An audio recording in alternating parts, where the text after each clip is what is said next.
Hello everyone, welcome to The Shadows of Oakhaven. Cornerstone Campaign, Episode 14. How are we doing today? Good to see you.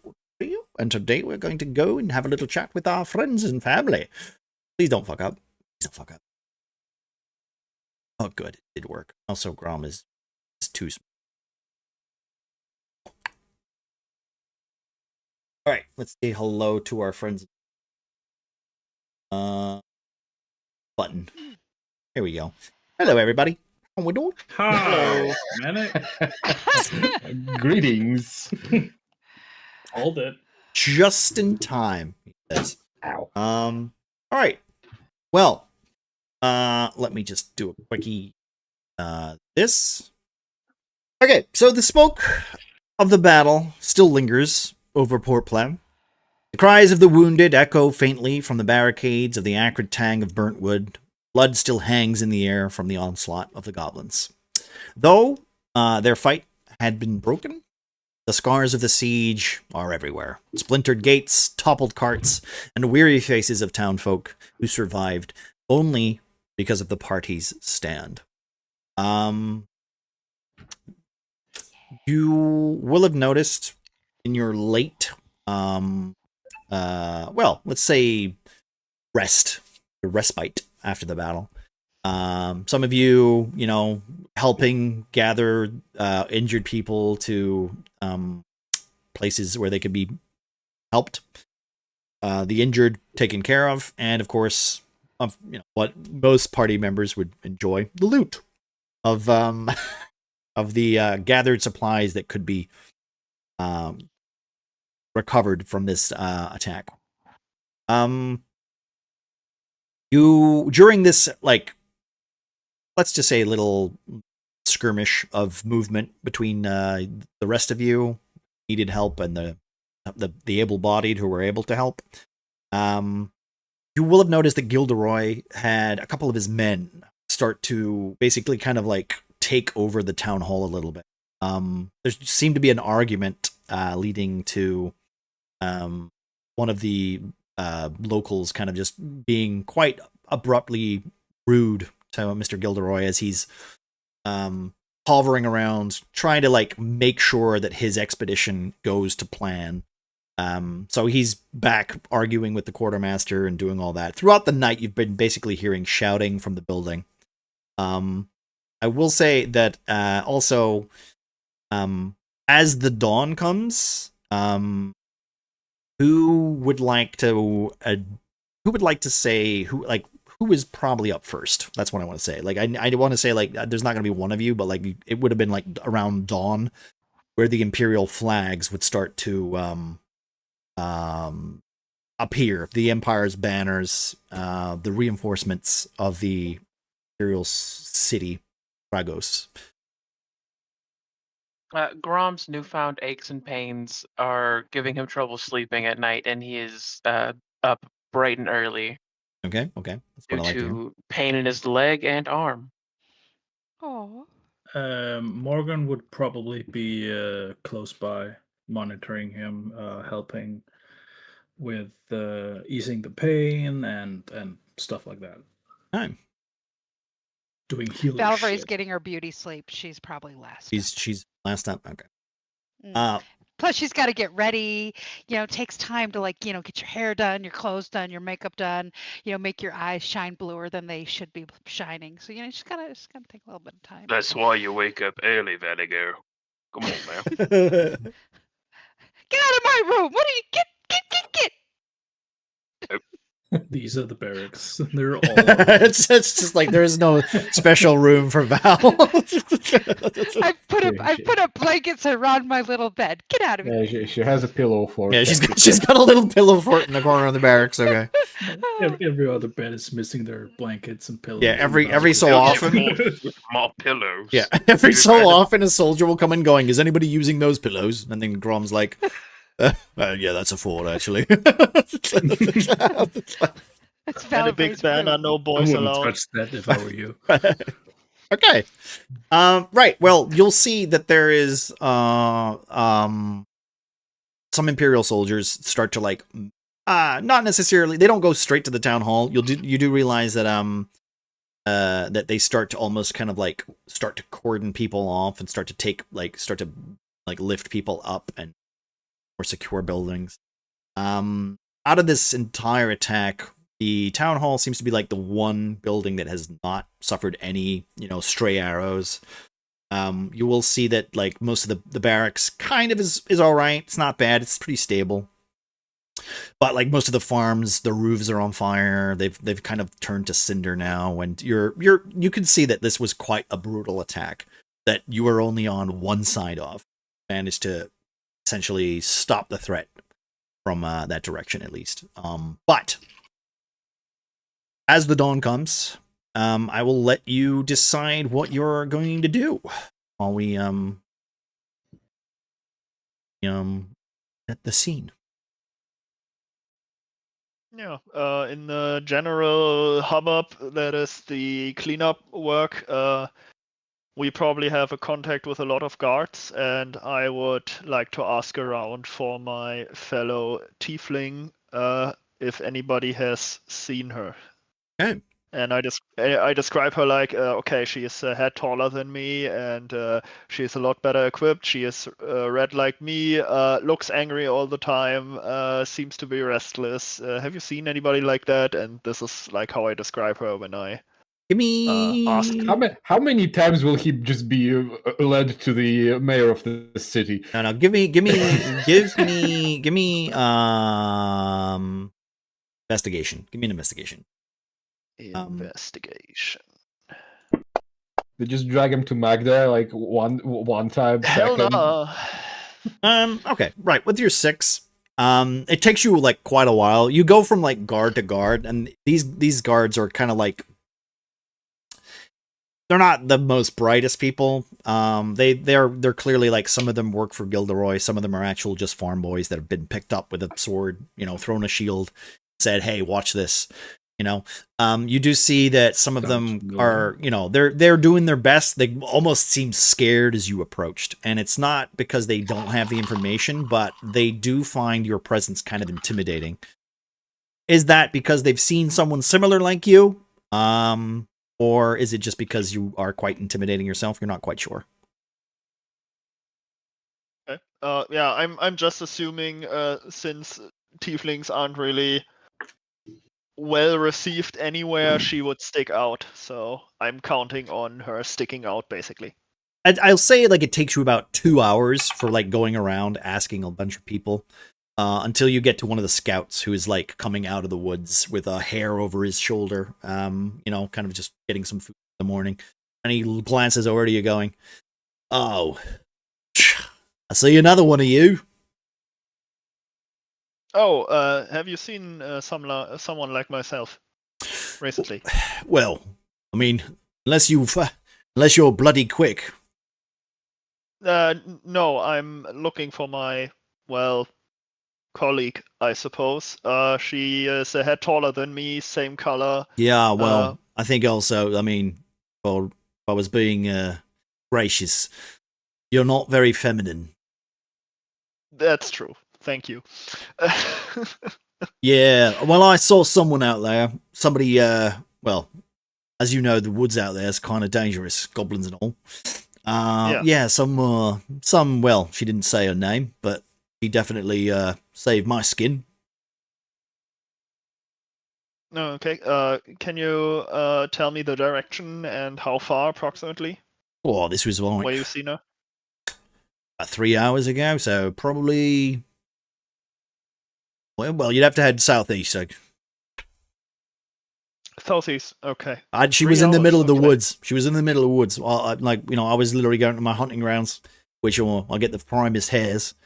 And you can see that he reaches down and like pulls up a bag from behind him, and he's got like 3 or 4 in there, just like almost like a little family. I'm sorry to bother you further. Did she look all right? Any wounds or anything? Well, I only saw her horns. I saw her horns, and he reaches into his backpack, pulls out like an arrow, and kind of like holds it up, and it's almost like a fancy feather right? Like you're not sure what, but it's kind of gleaming, like slightly yellow. The wood itself is quite tall, maybe about 6 to 8 inches. And at the end is a capsule, which looks like a glass vial that seemed to have something inside it. Which has either exploded or melted. You're not quite sure from the blast.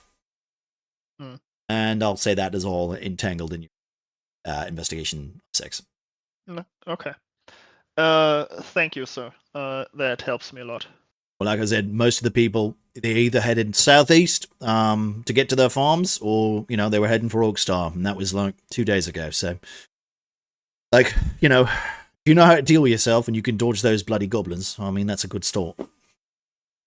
Yeah, for sure. I was just very worried about her because she's been here like two weeks ahead of us. Well, and I just wanted to make sure she's all right. Oh, that's great. I don't give a shit. And he just walks off. Starts like walking right past you, just as if like you're giving me way too much information, man. I don't want to have anything to do with you. Fair enough. So he rudely just basically kind of starts ignoring you, and then just starts making his way up to the town hall. Yeah, fair enough. After that, I'm looking to reunite with the rest of the group. Is there anybody else who wanted to do something in the morning as the sun peaks from the horizon? Where is the restaurant? Need some. You're sleeping. Last to wake up. I thought we were already up. No, this is literally dawn. I'm doing this in the order of like who's to come the next. Okay. So. Back to bed. Malgren would be doing his morning prayers, wouldn't he? He would, yeah. I think Grom would try to sit with Malgren and maybe try to learn a bit about the guy who he's been traveling with for a little bit now, and show some interest in whatever deity he worships. I want to say, like, after 10 minutes of staring directly at the sun, even Grom would go, well, that's a bit dull. You know, you're not supposed to stay a raw Eddie. What? It's worked so far. It's okay. He receives the blind condition, but he gets extra spells. Yeah. Okay. My best friend is blind, and he's awesome. Right. So, well, let's just say that like you find a space, because that's what usually Malgren does. Grom makes his way out of the temporary triage unit, or the barracks, or whatever the hell he found a place to settle down for the night. And you find all the soldiers. You find some Imperial soldiers kind of giving you a glance because you're a big guy. Yet again, you're like almost intimidating. They're like, oh, yeah. Then just continue on their way. It's all the usual gimmicks that you do normally see, Grom. And Grom's gonna continue and ignore most of them. And you come across Malgren, I guess, who is I don't know. I want to say sitting on a log where a waterfall is playing behind him, but there are no waterfalls here. How do you want to describe yourself, Malgren, as you are getting ready to do your daily ritual of, which is not going to be interrupted, but you sense a presence behind you, towering. Well, obviously he's done his purification, where he goes in circles around where he plans to sit, splashes some holy water, takes a swig, regrets it instantly. Because it takes 2d8 at the radiant. Yeah, because it's super stale. Like finding an old bottle of water that's not been opened for who knows how long. I mean, it's not bad. It's just not good. Then he sits down, crisscross, with his censer placed in front of him, loaded up with incense. I guess just regular incense, since we're quite a ways out of town. Quite a bit. And he starts doing his morning prayer. I don't know at what point Grum approaches, if it's during prayer or during preparation. But Grom would he wouldn't want to interrupt during prayer, so he would try like if he got there in time during preparation, he would like join in then. sure. Oh, hey, Grom.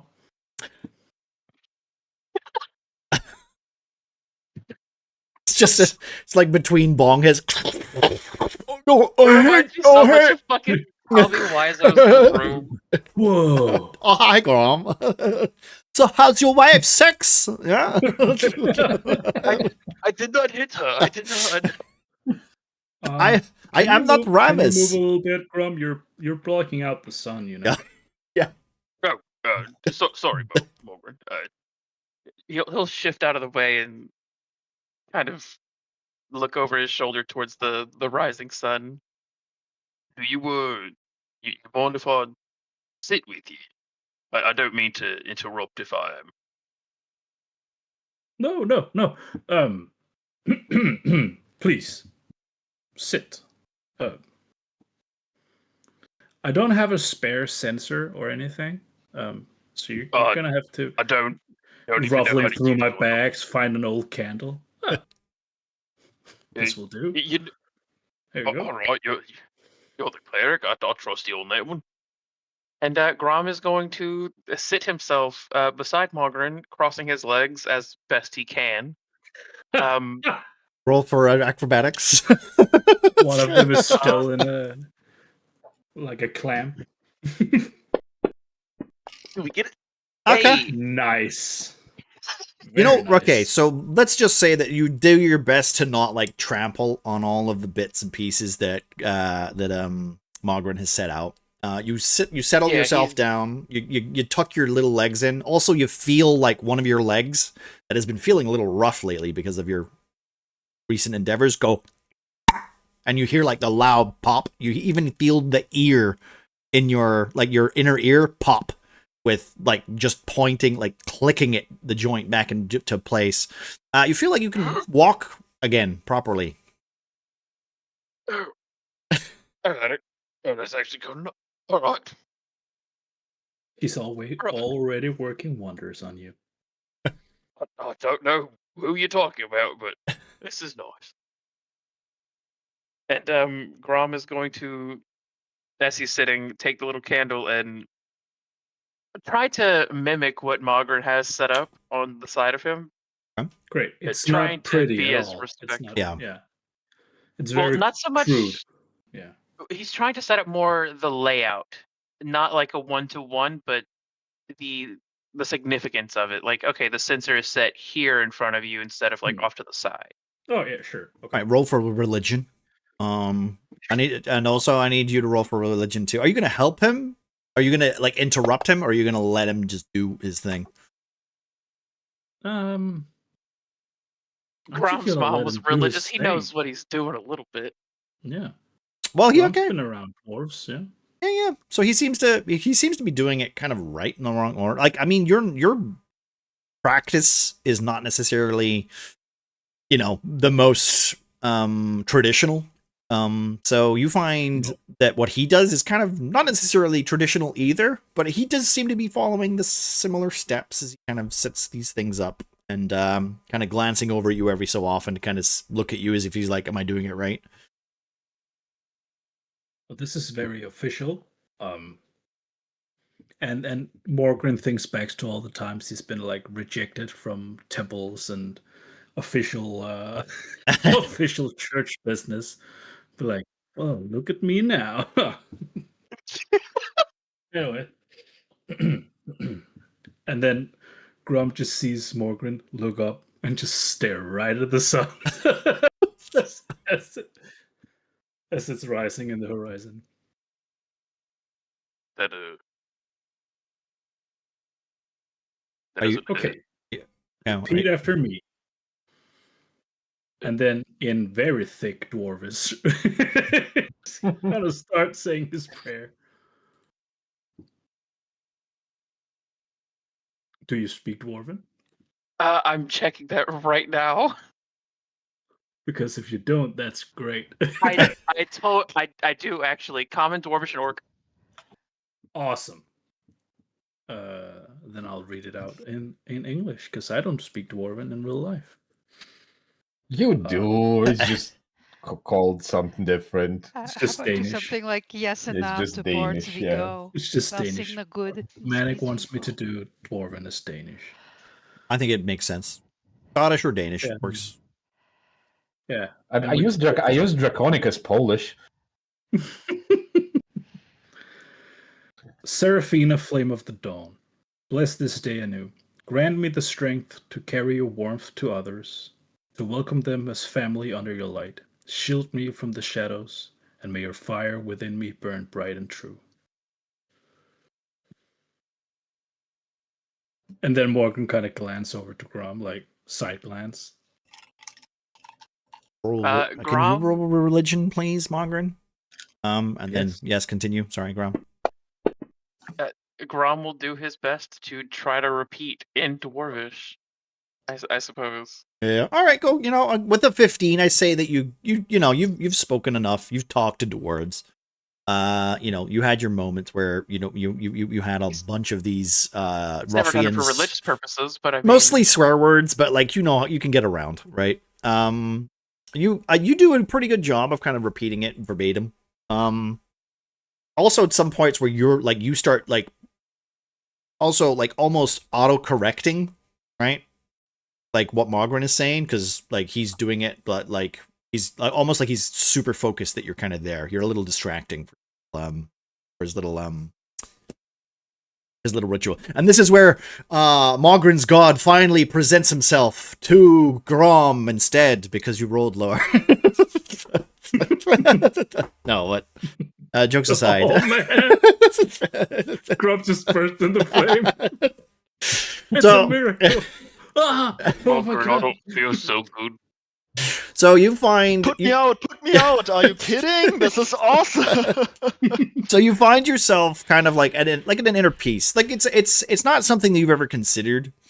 Though your mother was like very religious because of the work that she did with children, the church, you never really connected to it.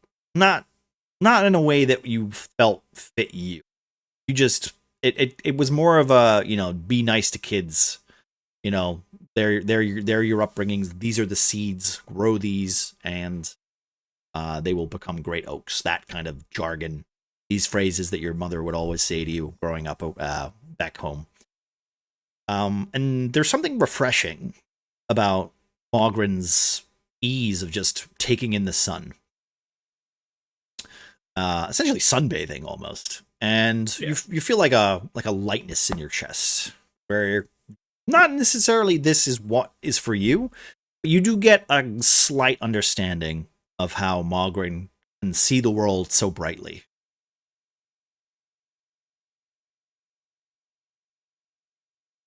That was great, Grom.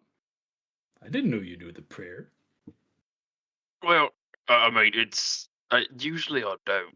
It's my mom was religious, and I tried to learn what I could from her, but she worshipped a completely different being. So I'm not really sure how any of it translates, but I will admit this is very calming and soothing. So thank you for letting me sit with you. I mean, thank you for wanting to share with me.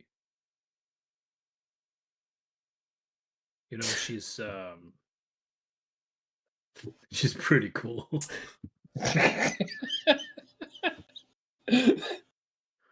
I mean, in a warm way, of course.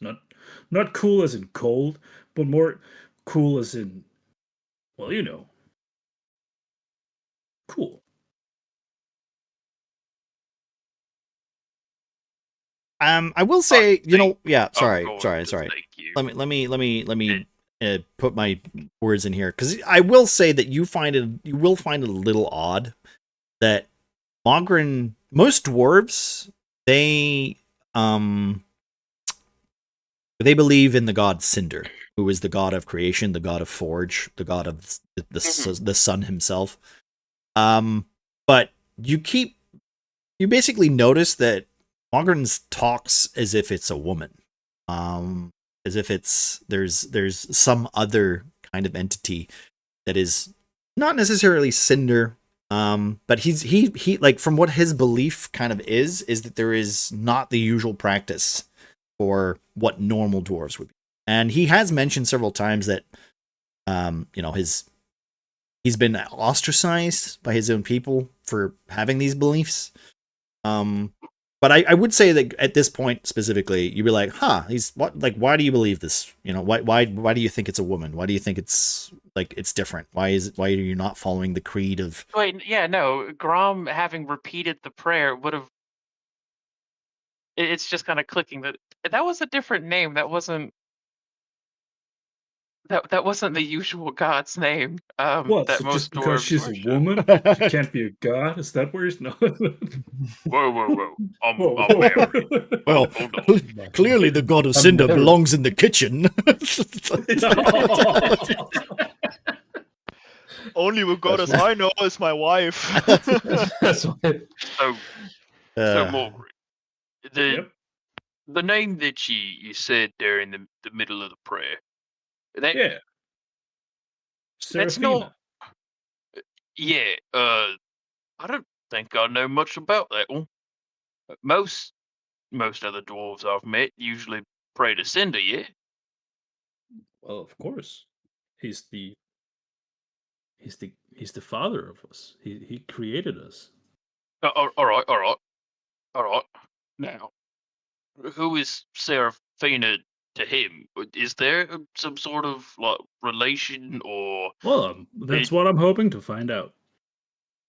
Oh, fuck! That just left me with more questions. Great. Okay.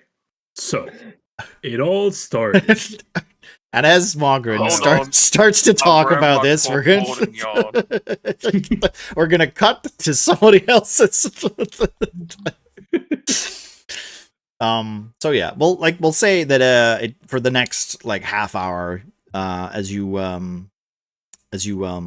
ask these questions, Mogren, I think you would say Mogren would light up a little bit, because he doesn't really. Yeah. You've had this conversation with Godvin. God, yeah. Yeah. So you have shared this thought. Godvin's kind of encouraged it as well. Maybe briefly with Pyrian as well.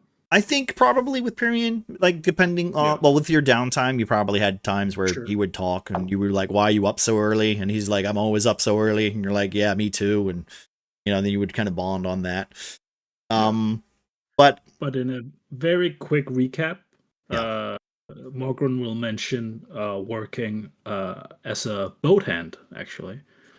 And then he met a priest, and he started practicing the religion of Cinder, actively and not just socially. And then he started getting these visions and hearing voices, and that's basically who Seraphina is. So he's following her voice and her visions, not really knowing where they'll take him, but that's the gist of it. Is there anything else you guys want to do before I switch to Bean or Godvin?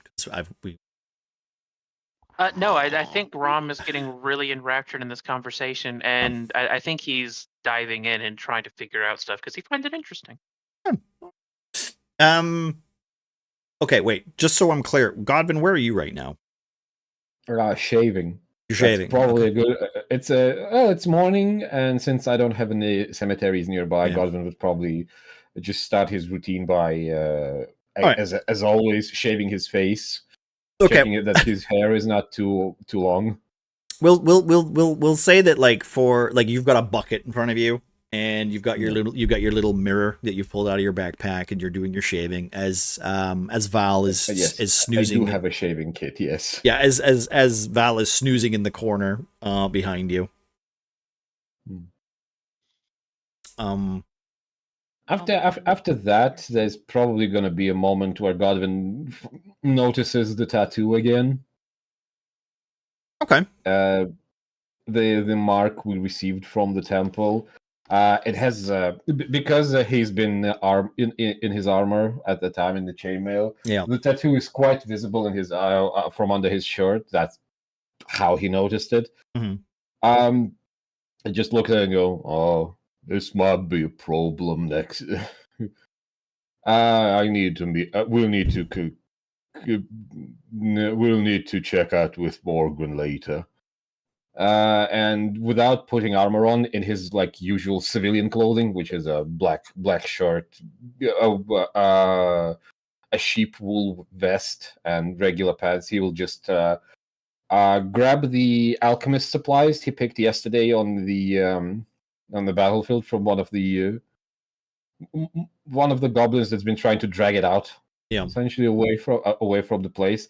He'll pick it up and he will go and try to. Well, not try, but he specifically will go to donate it to Solara. Okay. Celery. That was the joke. Yeah. Celery. I call her Solari, but you know. No. And Celery it is. I'm going to be calling her Solari. Yeah. Okay. So I assume she's still near the makeshift hospital. She would be. I'm going to just ask around for her. Okay. Right. Just. I'll say as you're getting up to leave, then, Val, are you getting up to do anything, or are you waiting till he leaves before you arise? I'm not gonna be like mindful of people around me when I'm rustling with the. Yeah, because it's like about 7.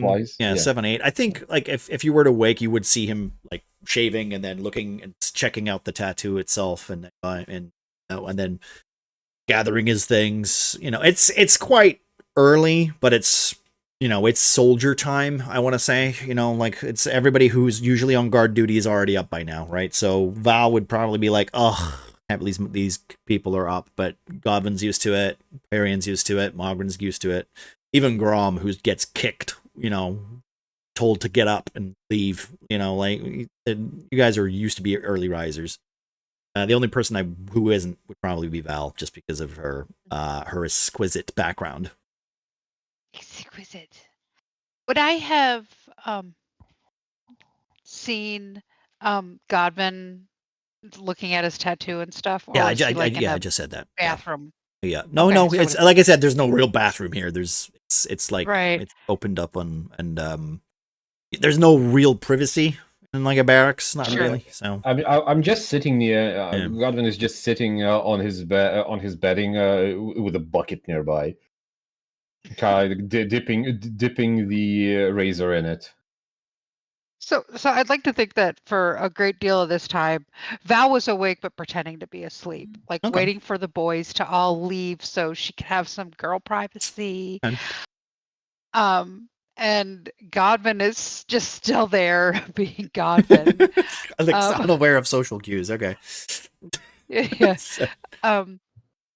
So yeah.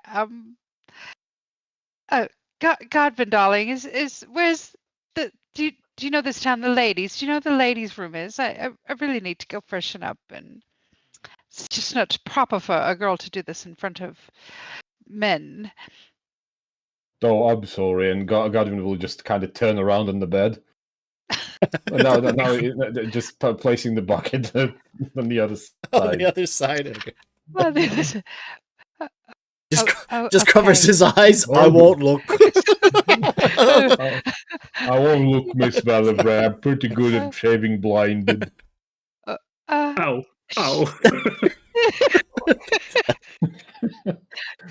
Ow, zap with the lone hands. Ow, zap with the lone hands. Yeah, all right. Oh dear. Not wanting him to lose too much blood, I'll just do the zippy zappy, right? And just suddenly my hair is just perfect and coiffed, and my dark black blue gown is clean. I'm snapping on the pretty little bracelet armband thing that I don't know, maybe it was a bracelet, but for me it's an armband. So putting that up on my shoulder and just making sure everything looks good, and blushing my cheeks and kind of using my little prestidigitation, like I had mentioned earlier, just making my eyes shine a little bit bluer and sparklier. And and after that, just Godwin, darling, are you hungry? Which way is does this town have a restaurant, or do we just have the mess hall? There's probably I'd a love place some. to. The places to eat are probably around here somewhere, but I assume they will be occupied on account of the recent troubles.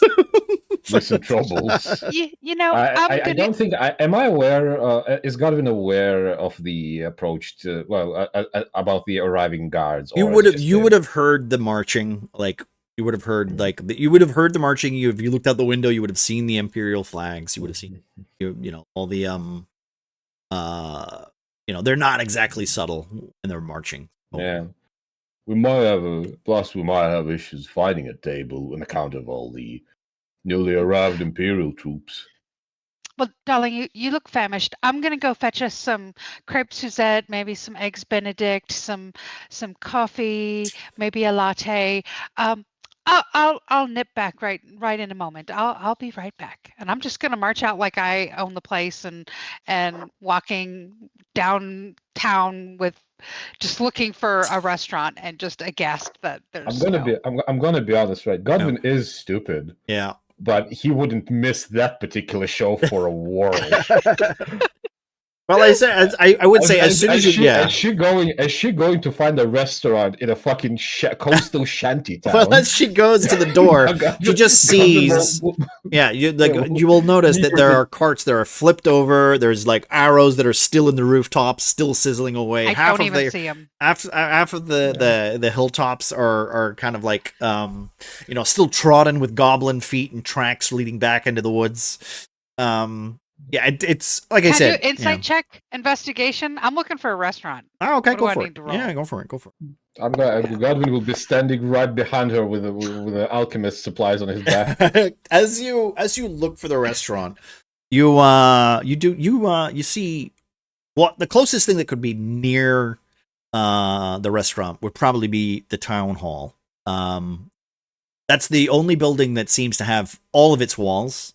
Most of the buildings are either they're either burnt down, they're either missing the doors. They've been knocked down. The building that you were just in, the barracks itself, has all of its walls and many of these small little rooms and compartments, but half of the buildings that you see have been replaced with makeshift tents that have been set up. You will also see what looks like a line of 10 to 20 guards standing outside the town hall, all with Imperial banners above them and wearing on their tunics. As you can see, Gilderoy on the hilltop, just kind of like waving himself around as if he's the most important person in this town. You see the Tiefling mayor almost kind of like annoyed as she wanders down the path towards you and catches a look at both of you and says, "Well done, you two." And she just kind of continues walking down. Thanks, Madam. And I'm like putting my little hand up, which is probably like to Godwin's. Yeah. I'm not trying to touch Godwin. Yeah. She just walks off. Well, she's like, "Yes, what?" Where did the restaurant survive? Surely your restaurant were people eating. I'm famished. I'm sure. She just walks past you, just completely. So it did survive. Okay. Walking past. I needed that. That was a good one. She just walks right down, and then you can see she walks past the barracks down to the road, and you can see a big the wall where you were fighting, and she seems to be talking to some of the farmers, a couple of scouts, and they wander off back into the woods.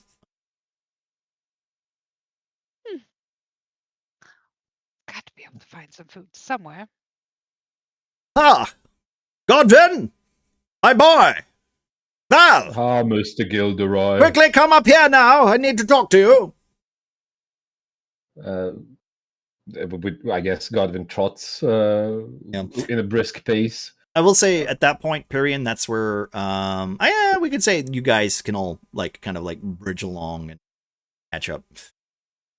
As you all make your way to the center of town, you can hear Gilderoy's bolstering voice kind of just summon you, going, "Come into the town hall. I need someone with intelligence to talk to." And he just kind of slams the door behind him, kind of rudely, because he just asked you to come in, and then just wanders right back into the room. Godwin would just stop in front of the door. Oh, I guess it's not me. Pyrian would show up with a scavenged fishing rod that he has found somewhere, and maybe 1 or 2 fishes for breakfast that he organized himself. And it looks kind of he still looks out of place. A demon fisherman. A demon fisherman. Yeah. Oh, no. Basically, big sword on his back and carrying a fishing rod over his shoulder and 2 tied up fishes on his hip or something, and enters the town hall looking around for a fire to grill them. You okay, yeah, no, right. As you see a bunch of the guards kind of staring at you, these Imperial soldiers almost giving you a dead eye look. Some of them even younger. The faces kind of you would notice that most of these kids are on their younger side. They're not full on veterans or anything. This is the best the Empire could send at the the least amount of time. You could see that some of them are squires. There might be 1 and every 3 of them seems a little more older and experienced. But the younger ones are tight, holding their blades, staring at you as if they've been taught watch tieflings like hawks. Yeah. Yeah. Pyrian would basically just ignore them, because talking to them would probably lead to an escalation. And he's, at least in this civilized environment, he's trying to be on his best behavior. Okay. Okay, the door is opening. Are you guys going inside the town hall? What about Grom? And Mogrim is be right back, so I'm assuming he's still praying. I would assume that Mogren and I have finished praying, as the sun is. Yeah, it's no longer sunrise. It's now a little time afterwards. All right. Well, you hear Gilderoy's voice, so I assume it's the minute you hear that, you're like, all right, I gotta get up. I gotta go on. Oh, for fuck's sakes! Never another rich brick. So the door being closed right in Godson's face and Val's face, you will then see what looks like a commander wearing full plate armor. His very shell-like stacks of metal all the way down to his wrists as he pushes the door open, going, "So I hear you lot are the ones responsible, are you?" Yes, sir. You held the line, did you? For the defense, sir. You held the line for Port Pleb. Victory is a fickle thing, but you managed to pull off the impossible, and I appreciate that. The Empire has your, unfortunately, I would say the line, but I don't quite think I believe it right now. My name is Commander Worf. Good to meet you. He just puts his hand out and starts kind of giving you a shake. If you accept it or not, it's up to you. But he goes down to the line of everybody. He gives a moment in front of Pyrian, kind of looking at him, going, "Well, it seems that you lot seem to have some sort of honor." And he just reaches his hand out to give you a kind of shake your hand. If you don't want to accept it, please say so. No. He shakes and says something like, "Oh, I was just in the general vicinity and thought I would help out." So, what's your name to your group? What do you have some sort of identity, or are you just a bunch of stragglers? Well, we are more like a loosely fitting together group. We did some jobs in the past, but not like as an established organization or anything. So.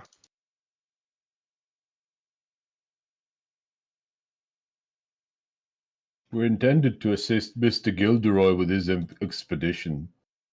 Yeah, so I've seen Mr. Gilderoy is well, he has important resources, that's for sure. I will leave you to your little meeting. Thank you very much. Unfortunately, there will be no recalls from the dock. Ships have been cancelled. There's been a prison break from the Irongrass prison, and we are here to secure the prison, which means no one will be leaving via boat. You understand that? Is that clear? Grom is going to lean in towards Godwin. I'm also just realizing out of character how unsubtle this is. It's just like an 8-foot guy going, "Hey, wait a minute." Yeah, no, you have this mountain of a man like leaning forward and be like, "Oi, Godwin." Oi, like he's like in your throat, like he looks for a pebble, but a pebble to go to fucking Grom is a rock, so he just throws a rock at Godwin, kind of. Ow. All right. Okay. So all right. So you know what? If you're gonna do this deceptively, roll for roll for it. Roll to see how. Or I'll sneak with disadvantage. Yeah. Stealth with disadvantage or deception, I guess. I don't know. I'll let you choose. Either way, at disadvantage. I mean, at disadvantage. Yeah. Well, you're doing it kind of up front. How subtle can you make it? Yeah. How subtle can you make it? Yeah. You know what? Fuck it. Whatever. Let's see what we get. Okay, it's not terrible. It's not horrible. I will say that, like, as you like lean forward, I'll let you do it. He doesn't seem to notice what you're doing. Mostly because he's already turned his back and he's made his way over to Gilderoy, and they seem to be arguing a little bit. You can't quite understand the context of the words because he seems to be keeping his voice down slightly.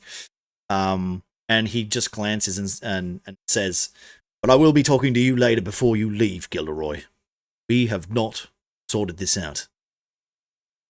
Then he just kind of like turns, and he's about to turn, and I'll let you whisper what you're going to do before he leaves, in case you guys want to talk to him a little.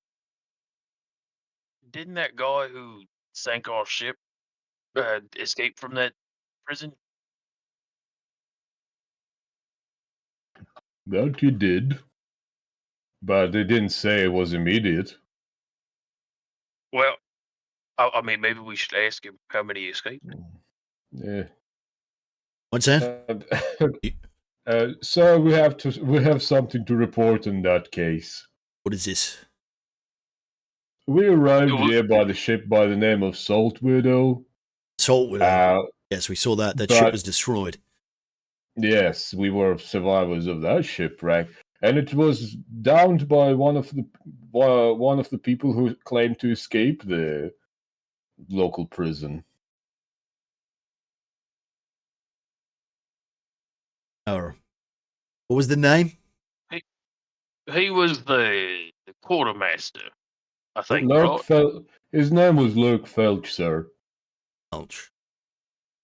It's a pseudonym. The man that we are looking for, he goes by the name of Ishmael Grace. That doesn't sound familiar, sir. Well, he's a very well-known... Well, no, he's not very well-known, but he is a threat to the Empire. And, well, let's just say he's... And he gives a... You know what? Roll perception. Roll perception. Hey, wait, I'm good at these. Yeah, I'd say everybody. Yeah, not bend over. No, my name is Bendova. No. His name is Pee Pee Poo Poo. How do I time out Manic for 60 seconds?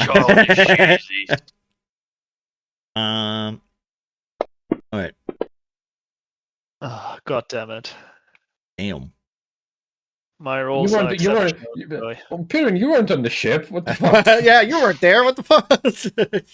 Well, no, this is to see. This is literally to just look at the perception of the captain, of the commander. Who didn't roll? Who's not rolled yet? 1, 2, 3, 4. Is that everybody? Oh no, it is everybody. Okay, sorry, my bad. All right. You know what? I'll say Mogren and Grom. You notice that he stops in his sentence and he says, "Well, you know," and then he stops, and you see his eyes dart to Perian. And then he glances him up and down and says, "Well, never mind."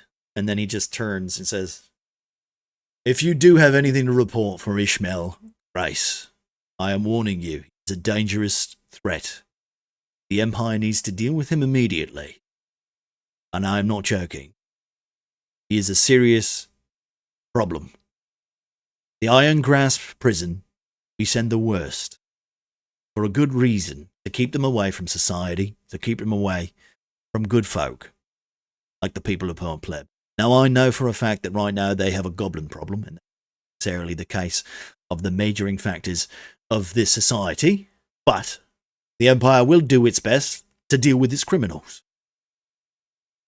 Does that make it all clear for you?" Not really, sir, but thank you, sir. Right. If you do see him, or anyone with any connection to him, you will report it to the Empire, is that correct? So, whenever you say him, I noticed that you looked at, the Ethan boy over there, Perian. Perian is busy cooking fish and he's looking up. Huh? What? Perian, go back to being a fat foot. Uh-huh. Now, rich coming from me, I know. Yeah, I was about to say, Tubby. More muscle than you, yes. Go back to your fish. Anyway. Rob, step cast him off a it, man. It's just suddenly just goes to, "Why are you making fish in my town hall? Get the hell out!" Right, okay, so, Here, they're microwaving fish. is microwaving fish in the town hall, motherfucker. Right. Okay, so the commander kind of looks at you and goes, "Yes? Your point?" Are you idiot tiefling? Is that why you casted him a look? Because same. Yeah. Ishmael has been, well, he is hellborn. And I would say, Perian, you are familiar with the slang for your people, hellborn, where you are from hell. It is you were human-born yourself, technically, but realm-born, I guess. What's the term for it? You were born on this realm. Right, technically. Locally sourced. Yes, locally sourced. You're a locally sourced slave. Which is good, I think. It's more ethical. It's more ethical, yeah. Right. So he does look he looks you over and says, "And then you know how serious this can be. An untapped tiefling with the ability to open portals. We could have another bloody demon war on our hands. And I, for one, don't want to live through another one."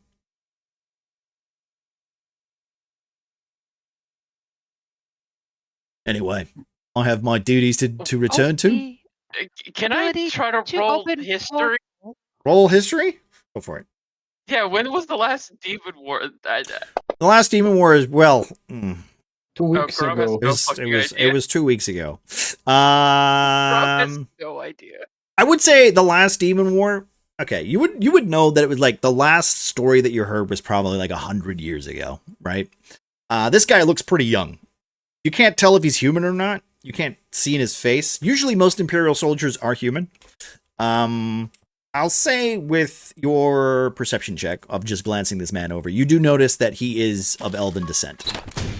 Of a lovely 5. Thank you very much. Somebody take note of that, would they? I think it's -1 to our armor class. Yes. Okay, well, that's good. Thank you. So you will see that he kind of glances you around and says, "Listen, the Demon War was a very long time ago, and unfortunately, we've kept at our sides to know that as much as tieflings deserve as much freedom as any other person, we are policing this situation as best we can."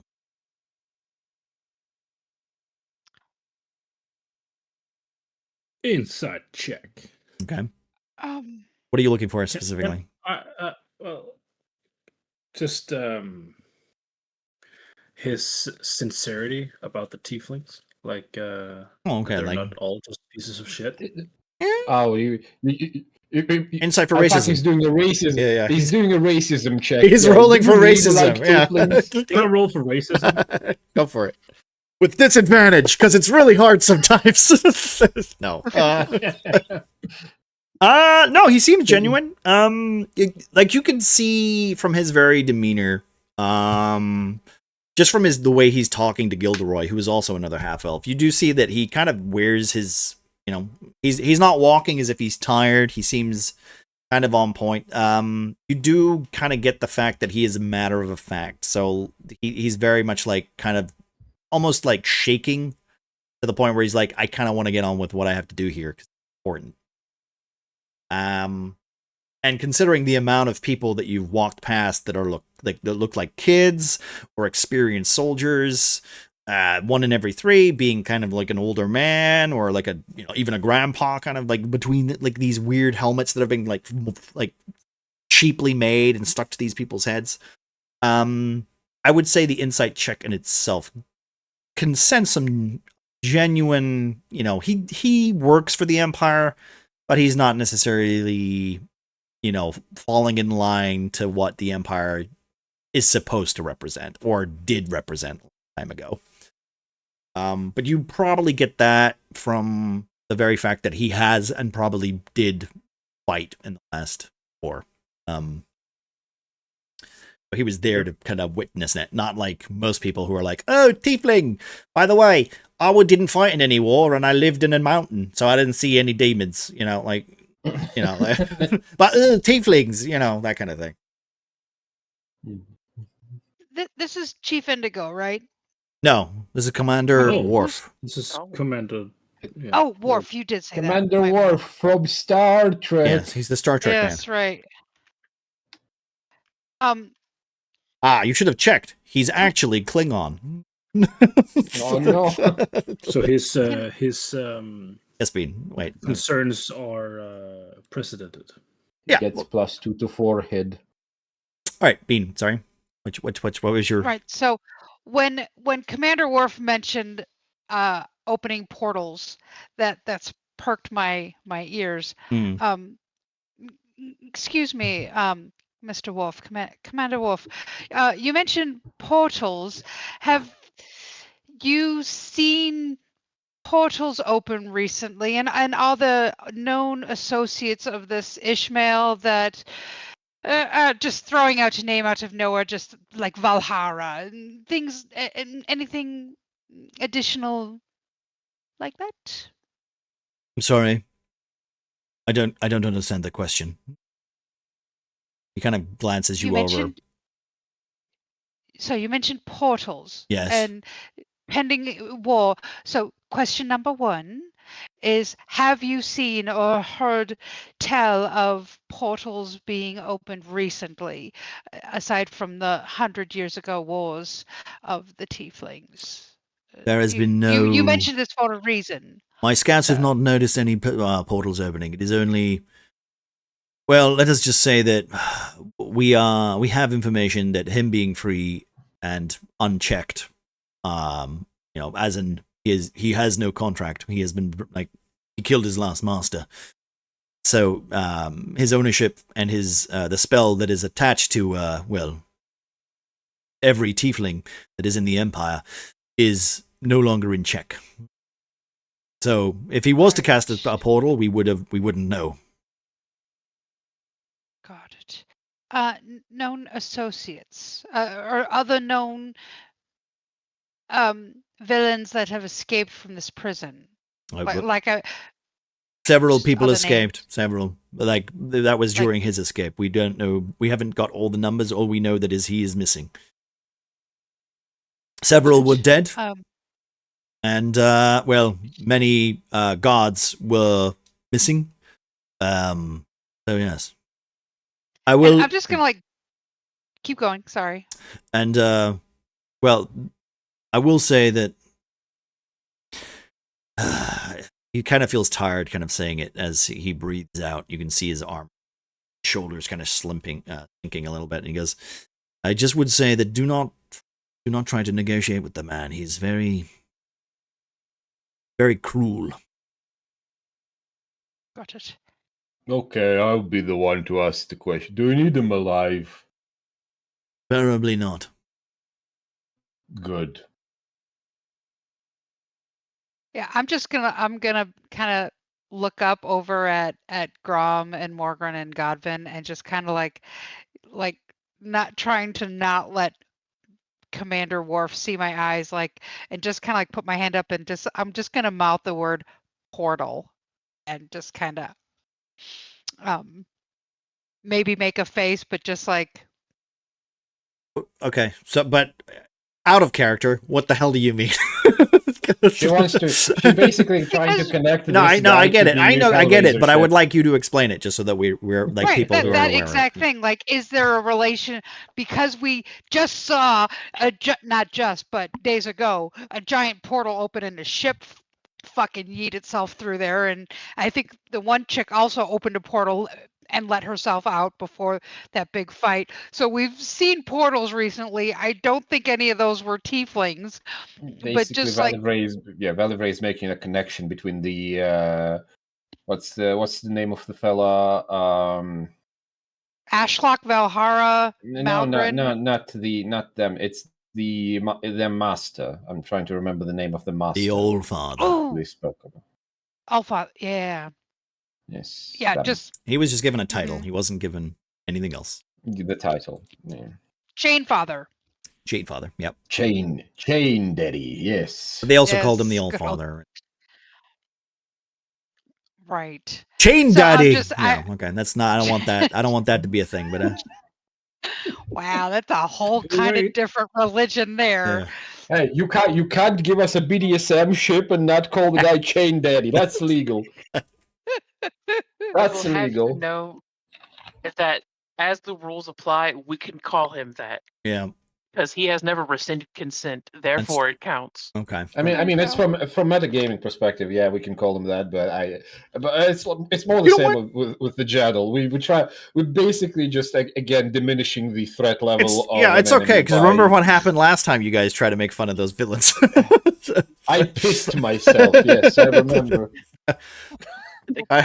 And Rom fit into a suitcase. All right. So yeah, okay. So Worf kind of glances over the rest of you as if you look all shook. Unless you're trying to say this quietly, you can roll for deception if you want to try to do that, or if you're just trying to get it across and actually just do it. Are you just saying it out loud? Well, because I'll roll. Sure, no. I don't want him to know that we've seen portals recently, but just I'm trying, and just the fuck, the fact that the guy just mentioned portals out of nowhere, right? Just kind of. So maybe I'm a little shooken. Portals are a real factor in the Empire. They treat it with it's like setting off a nuke. It literally is. Right. Well, the amount of power that you had said. Probably outside of the game, what it takes to open a portal, and that we saw them I think twice, right? So just well, that's I said, it takes a lot of magic in order to open a portal. But and death. That's mostly if you're not a tiefling. But in lore, tieflings can open portals like that if they know how. They can open portals pretty easily without killing hundreds. But that's what makes them so dangerous. So unknown. And it took a lot of wizards, a lot of blood sacrifices to figure that out. Which is why the Empire treats it so seriously. So you're saying if we would like to leave this town, we're free to leave, can't leave on a boat. Can't leave on the boat, no. The prison is currently, well, the seas are being watched. We're looking for Ishmael. You are free to leave on the through the route to Tragos, or, well, I assume you will be going where Gilderoy wants you, which is to the southeast. I know he wishes to make a stop in Oakstar, and I think your boy Ernie is down by the road there, packing up the wagons. So I will not get in your way. Like I said, if you know any information, please report it to the Empire. We are treated seriously, and I am telling you right now, be very careful. He is in this area. Well, he's not to be messed with. And there's also people that are likely worse than him. You have to keep your eye out. Yes, there could be quite worse out there. And I'll shiver. Well, imagining Grom, in my mind, the vision of Grom being crumpled into a ball and yeeted across the ocean. I'm like, this was. It's just like the nightmare of Grom being like a basketball going up and down, going, yeah. Hey, it's me, Grom. Hello. I don't lot of these visions happen for my friends. It's a feeling. Grom, the Weeble Wobble. My wife will kill me. All right. Supposed to dribble, not throw. Well, I'd like to say we were glad to be of assistance and help this town with those horrible goblins. And I'm just going to look at the boys and gents. I think it's time we go. Let's. And I'm just going to kind of wave and start taking steps, like opening my eyes big. Like, let's go. Yeah, Gilderoy goes. But my fish isn't done yet. Also, Gilderoy goes, "What the? I'm the one that wants to talk to you, you little assholes. Get back in here." Nobody was fucking leaving except that one. On your tits, Gildy boy. And he notices that the Commander Worf, he walks down the street. You can see him literally kind of greet his men, going, "Boys, quickly, we need to draw the wall, set up camp, try to take down as many of these felts as possible, and we will get this area secure, just in case. Keep your helmets shiny and your swords sharp." And he, you can see, he sets his people out, and they start to get into patrol. And you can see that they're quick to action, but they fumble on themselves. And this is not the Empire that you've heard about, especially from the center. Oh my! I'm going to sigh and just mumble under my breath. I guess I'm not getting Crepe Suzette today. Ugh. +6 to Alcibarek. Who gets 6 temporary hit points? Who gets that choice? Giant choice. You get to pick. All right. So as you do that, Gilderoy goes, "Well, about time." Before you do, may I ruin one of the visuals you placed? Which one? I'm gonna DM you something, and when you say crumpled Grom, yeah, I already know. One thing I mean. Listen, I can't do anything about that. I can't do anything about that. All right? No. This.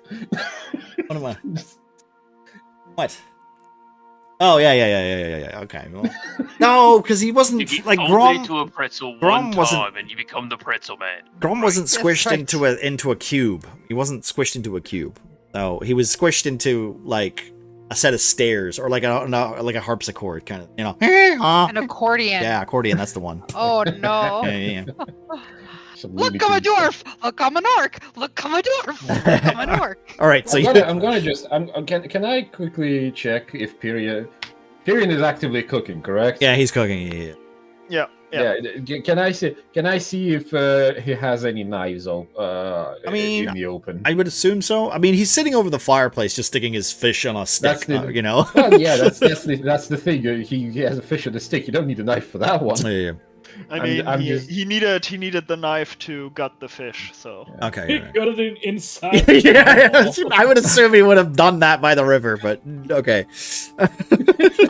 No, I'm basically Godwin will basically quickly drop the alchemist's supplies he has on his back, slightly nudge Morgan and go, Morgan, would you spot me for a second? We have a situation. Okay. Godwin will start making way towards the towards Pyrian while taking his shirt off. Oh, okay. All right. Okay. Well, let me just change it to 18 plus real quick. It begins. It begins. We're gonna fuck the devil out of him. No. When did you get those nipple rings? Oh my. Next, while basically like sitting next to Pyrian, Godwin will go. Pyrian, may I borrow a knife for a bit? Sure. The short one or the long one? The sharp one. They are both sharp, but here you go, and I give him my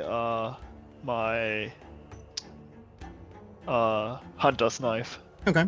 Yeah, I'm grabbing the knife, just quietly nodding and pointing to Morgan to the tattoo, slightly pinching it, pulling it off, and I'm slicing it off in one motion. Okay. How big is your tattoo? Yeah. Describe me how you're pulling it off, because like the skin, it's quite large. It's not really pulling it off. Godwin basically pinches the skin with the front of his fingers to kind of see how far he can pull it off before it starts slipping out. So let's say it's. Well, just a little bit, right? He basically creates an entry point for the knife to just start slicing without stabbing himself in the chest. Okay, so you start doing like a fucking Terminator 2, like just start like cutting into your own flesh. May I ask? By the way, may I ask Pyrian to also roll the perception check? Yeah. All right, go for it, Pyrian. Yep. 1 second. Damn. Wow. Okay. Right. Oh, you literally see like the myriad of scars Godwin has on his non-dominant side, the one that doesn't have a shield on, and you see him missing 2 digits on a ring finger with the hand he's currently pulling away the skin. So Okay. you see the full menagerie of scar tissue on him. Godwin. Why?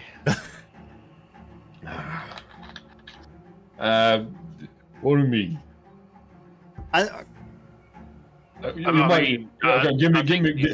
Give me a moment to finish slicing as he's pulling off the. Essentially, he jams the knife in front of the trident, and tries to, in one smooth motion, fighting the horrible amount of pain. He's basically peels it off himself, immediately dropping the knife on the ground and slapping himself on the chest, making sparks fly to use as much lay on hands on himself as possible to make the wound seal as quick as possible. I'll say with like I'm 1 point. eating literally right here. I swear, you're gonna throw the flesh into the fire or what? Like No. His other hand is still holding the tattoo. All right, give me a Constitution check. Also, I need a Constitution check from Pyrian 2 to throw up his fish. I'll And the rest of us don't see this? No, I'll he's cast guidance on. Just check doing or everything. saving throw. Also guidance on Godwin. on Godwin, right? Thank you. And A also, hello, Nana, save how you or a doing? How's normal it work? ability roll? Constitution Yeah. modifier, just saving throw. Just go for it.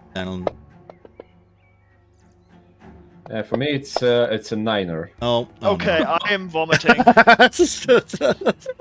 Like, Yeah. I did Plus 4. Add a D4. Yeah, add a D4, Add a Godwin. We did roll for it off stream, medic though. I know. So This is for this thingy. is Yeah, yeah. 11. All right. So, as this is mostly for the reaction of where you immediately start to peel off the skin where the tattoo is. Unfortunately, you nick it a little bit, and the blood goes psst, and just sprays all over like his stick with a fish on it. And you're like, oh, sorry. And as you continue, as you can, come on. The fire will cleanse it. as you don't throw up, right? But your breakfast is ruined. as you do it, you know what? Like, since we did it off stream, we did technically do this off stream. I will let you just continue. You allow me to not pass out. I allowed you not to pass out, but I will say, you continue describing it as you realize, taking your hand away from your lay on hands, you remove your hand only to see the tattoo, which was anchor with a wave that was, I think it was behind it, if I remember right. Trident. It was a trident okay. With the wave. Yeah. So a trident with a wave that is basically kind of crashing into it and almost like around it. The tattoo is still there. It is not removed as you try to remove the with force. Tattoos are permanent in my campaign. I'm sorry. Yeah, that's. You're gonna have to get, No, it's you're gonna have to be a laser. Yeah, right. He will point at the freshly reappeared tattoo to Morgan and go, "We might need help with me and the rest might need to help with this one." I throw my fish in the trash. Well, thanks for that. Just throw it in the fire. Wait, there was good normally fish. Doesn't come back right away. Alright, so what's the big deal with the tattoo? I mean, I know it moves a little bit. Also, this is when you hear, "My God, here's beckoned beard. The hell are you doing, Godwin? Gee. No wonder you're all scarred, you weird freak."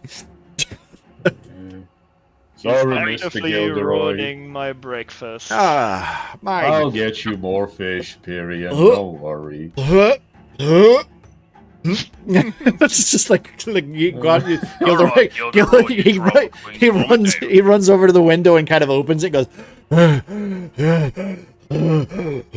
On our way here, we got marked with this sacrificial tattoo. Might as well check it on myself before I offer the knife to the rest. Sacrificial tattoo? That's some minor problems, Mr. Gilderoy. Why wouldn't you tell the commander? Why are you keeping it a secret? That didn't seem relevant to his question in line about prison escapees, sir. Is that contagious? It's a tattoo. How the fuck is that contagious? I mean, it's moving, for God's sake. Look at it. It's a magical tattoo. How the fuck is that contagious? Can Godwin just kind of look at Morgan and I like slightly nod to the tattoo, as if to imply you want me to rub it on you to see if it's contagious? No. The most disturbed Morgan's ever gone. Who is standing closest to Grom at this very moment? Val, right? Yeah, I think so. Yeah, by your leg. All right. So is anyone else standing close to Grom? Right now, I'm not sure. I don't know the way you guys are presented right now in the town hall. I'm not sure either. So I was kind of offering it up to the other players. Is anyone standing anywhere close to I'm obviously Godwin is aggressively ruining Pyrian's breakfast. Yeah. That's sure. Morgan is actively leaving Godwin. I don't want to be robbed on. Yeah. By a piece of flesh. well, Gil. All right. Yeah, okay. Godwin, we're making somebody rub this here tattoo, right? Is that your weird plan? No, really. All right. I'd rather keep it and give it to someone who might be able to remove it. Ah. Right, I don't think we have. Off the hook. I don't have. We have enough time to stick around to see if it's successful or not. I might as well leave the piece of skin with the person. Is the tattoo still in the piece of flesh as well, or just on his chest? I believe it was described as still being on his chest. It was still, sure. yeah. It's still on his chest. Also on his piece, on his the hunk on of the skin, just chopped off. Yeah. Oh, it's also on that. Well, the Gilderoy. Sorry, go for it.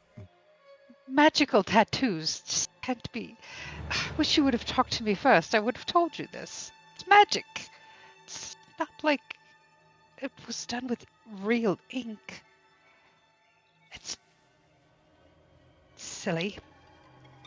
You see, Gilderoy. Miss Valerie, have you been marked with these before?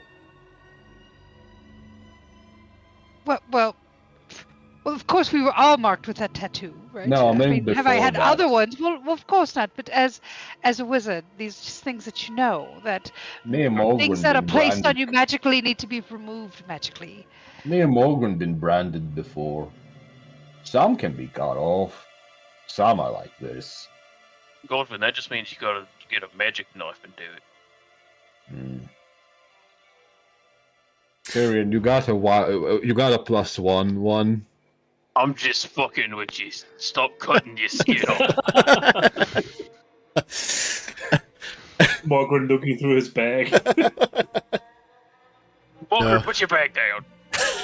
Oh, for God. All right. Okay. Right. I'm gonna go down. Stop puking, I'm going. No. I'm going down to the goddamn. I'm leaving. And then, You put your clothes back on. on. Tyrion holds up Godwin's wrist, which still holds the sliced off piece of flesh, and it's still dripping on the floor. And he goes, "Well, but the cut was pretty clean." Okay. Don't you eat it. Don't you eat it, sir. Don't you eat it. Put it down. You Drop people, it. grab my notes. Grab. I'm. And he basically like tries to make his way out, and you can see. He literally makes like just walks past you and just tries to run down like out of the hole and just like we're leaving in like a couple of hours. As he passes, Tyrion wriggles the piece of flesh a little bit more with a shit-eating grin. He just lifted this to make him puke. +1 to attack. At least Okay, now next we know roll. how to get rid of Thank you, Cookie. Gilderoy. You can see that he kind of like just like he like the grimace of like you self-mutilating yourself is a little too much for him. You do. I will say that like you can see like his makeshift battle station almost, where like there's notes. So, like there's a knife that's kind of like embedded into a pile of paper on the wall. There's his favorite pipe. And you can see there's like several mugs of ale and what is only called elf's mustache, which is like it's more like a small barrel, like kind of like a tanker in itself, but it's like a small little barrel with a little valve on it that opens, and the carved dwarvish on it is very I'd say very familiar to certain alcoholics or drink enthusiasts in the party. Is that the keg of Elf's mustache? Yeah, kegs of elf's mustache. How many of those are there? There's only one. It's clearly what Gilderoy's been drinking through the night. And what does the dwarven say on it? It is, well, it literally is just spelt like like elf's mustache, but it's in dwarvish. Oh, okay. It's just carved in dwarvish. That's all. Crom's gonna grab his tankard and get some. That's some of his now. All right, roll me perception while you're doing a look. All right, you could also have a discussion about your tattoo as well, by the way. I'm not trying to interrupt that. I'm just trying to get the necessary rolls and stuff done as we go through this. Okay. All right, so now that Pukey boy is out of the way, Grom is gonna start talking as he pours both himself and Godwin a drink, considering he just sliced a piece of his chest off. And once the drinks are poured, he's gonna hand one to Godwin and take a swig of his. So Grom, is your tattoo on your chest also, like Godwin's? Grom is gonna lift up one of the leather straps that kind of shoots across his chest and show it off, moving his pendant out of the way. Also, did you get that, Grom? Yes, I did. You did. The note to Gilderoy? Did you get both of them?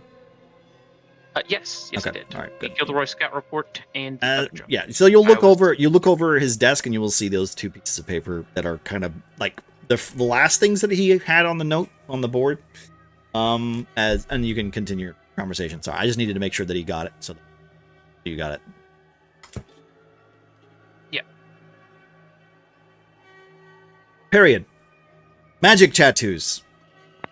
Yes. You were not familiar with these, so that would be a point of reference. Okay. I make a note. I mean, the Neither party's is right Morgan. there. Yeah, exactly. Mogren is also not aware of these. Hey, when did you get these tattoos? So the ship we were on to get to Port Pleb. Oh yeah, we didn't catch up properly. What happened? So the ship we were on to get to Port Pleb. it was going to be the third one to interrupt me. Wait, guys. Do we really want to go into this story? Oh no, I don't. Oh, and I shiver again. They will be with us for a while, so we might as well fill them in on the topic. I guess Godwin will relay the to relay the initial boarding of the ship. You know, in the classic Forrest Gump style, he will just go, and then I help with the mast. Just get. Mr. Grizzle knew everything you need to know about the knots. There's the monkey knot.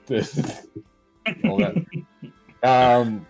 But yeah, as it goes, the Godwin story continues to the events of the shipwreck, the us waking up in the sunken temple, the quartermaster Lurk Felch sacrificing most of us and providing the essentially waking us up already marked with the sacrificial tattoos for the Great Worm, the trident with the waves crashing and surrounding it. Us finding, I guess Pyrian's ears will perk up as I describe the tale of Ernie dropping into the maw of the giant worm to pick up a dagger, and us running away from it. Oh, a worm. Do tell. How big was it approximately? Oh, it was big. it was a large boy. That's helpful. What color did it have? You're asking me the wrong questions. I can What did it eat? tell you. What's its perfect Sunday? It really was just your standard run-of-the-mill Leviathan worm. Is it a grain-fed Leviathan or grass? Would you still love that worm if it turned into a woman?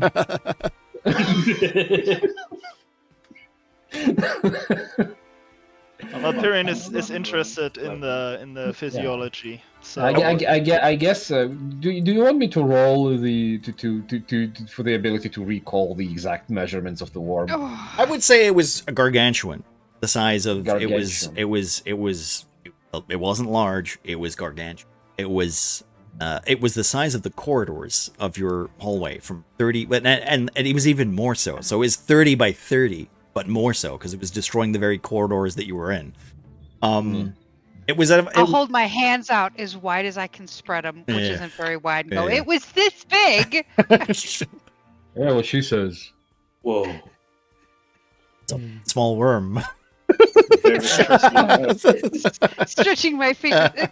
It was big, sir.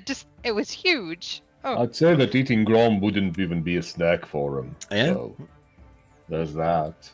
I will say, also, you were aware that the worm was technically being, its blood was being collected, or it was something was happening to it, and they were making like some sort of metal out of it. They were milking the worm, Pyrian. They were eating more milk. But other than that's all you could really see, considering the operation was destroyed as you were trying to make your way out. So maybe if you saw it up That's close, it. you'd be able to tell. But from what they recalled, considering they were running for their lives, that's the best you're going to get. That leads us to the Hellraiser ship with Mr. Ashlock, Malgrin, and Valhara. Grom getting fucking folded. Ernie and being us impaled. waking up on the ship. Yeah, and us waking up on the shore. Okay. With the tattoos. So that's the tattoos. Tattoos, as I said, were with us since the entrance to the temple. That wasn't the Kale. Long- That wasn't. long- That was technically not the. Technically not the Flesh Boys. That was No. That was the quartermaster. The sunken, the priest of the sunken temple, Lurk Felch. So yeah, that's from that point. And because we didn't know exactly how we received the tattoos, no matter the unusual Method. shape. Bam. Yeah, You did wake up and find them on your person.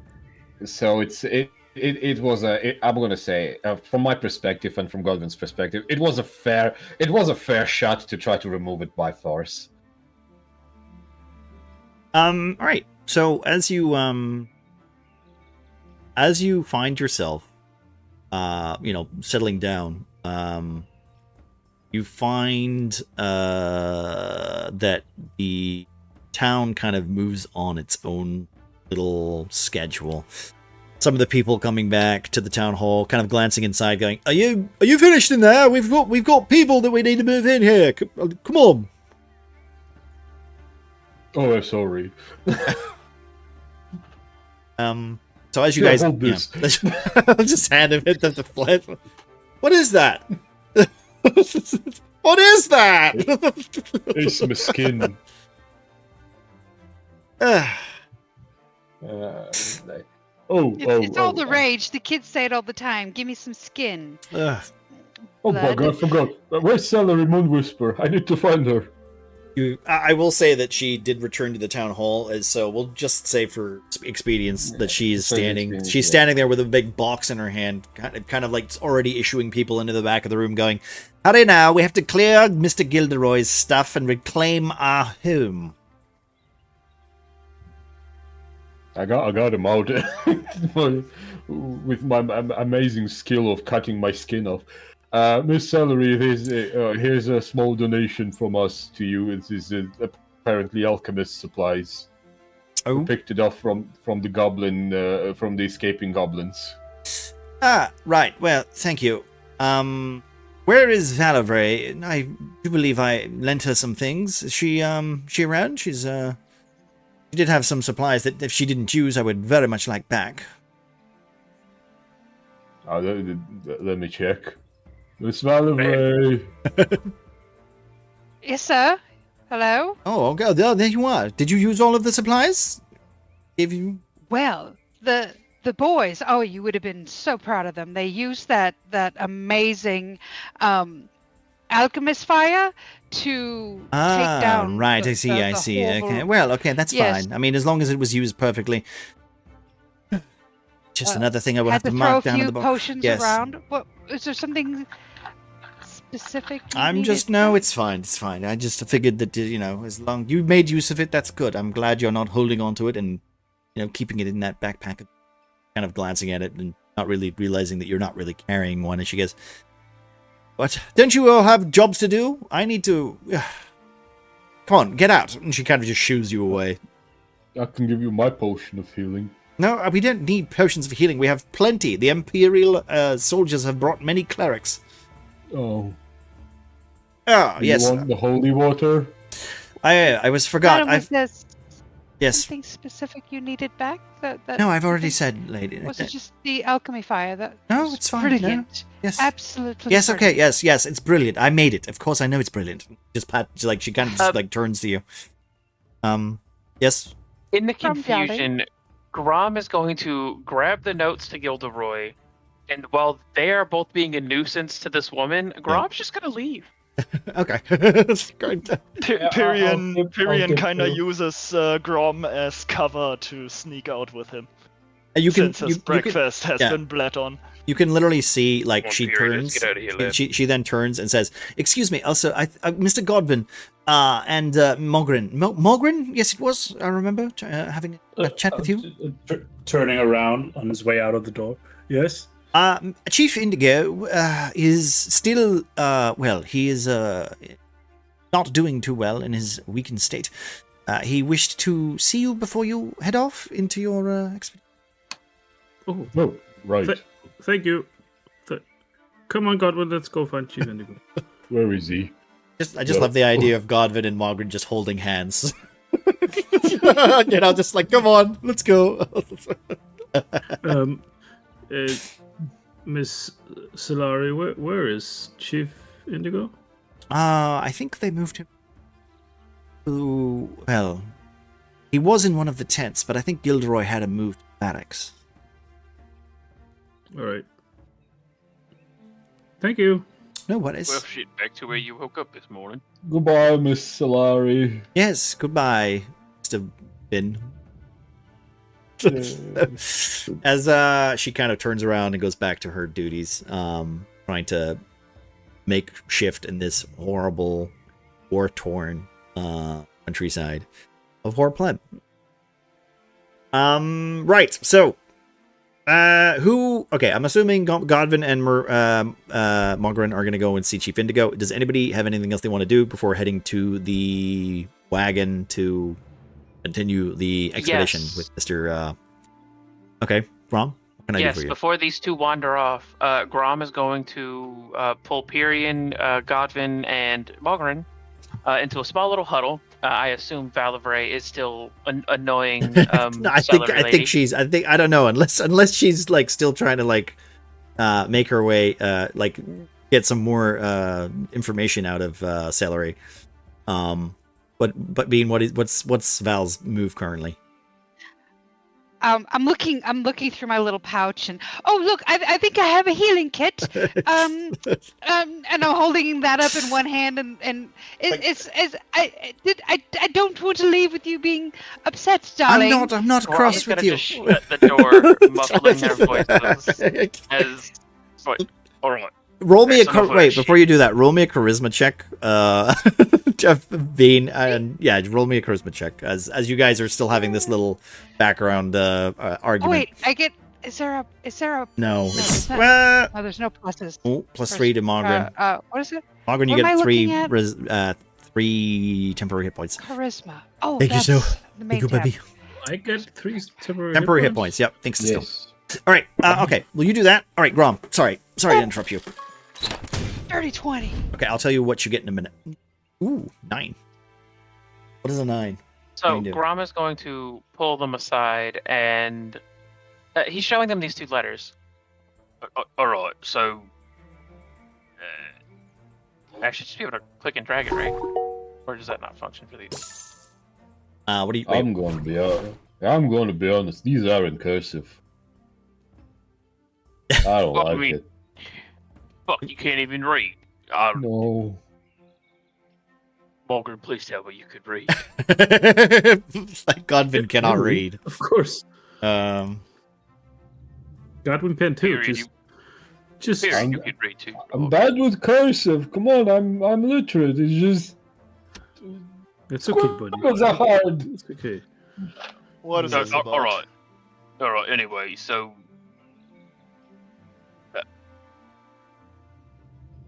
Can you share them the notes, please? Oh yeah, I can do that. Yeah, sorry, I can do that. Well, I can just do. Just in big bold letters. Secret mission. I think I can just do that. Can you not click on that? Does that not pop up? I can, yes. It popped up. All right. Thank you. And then there's.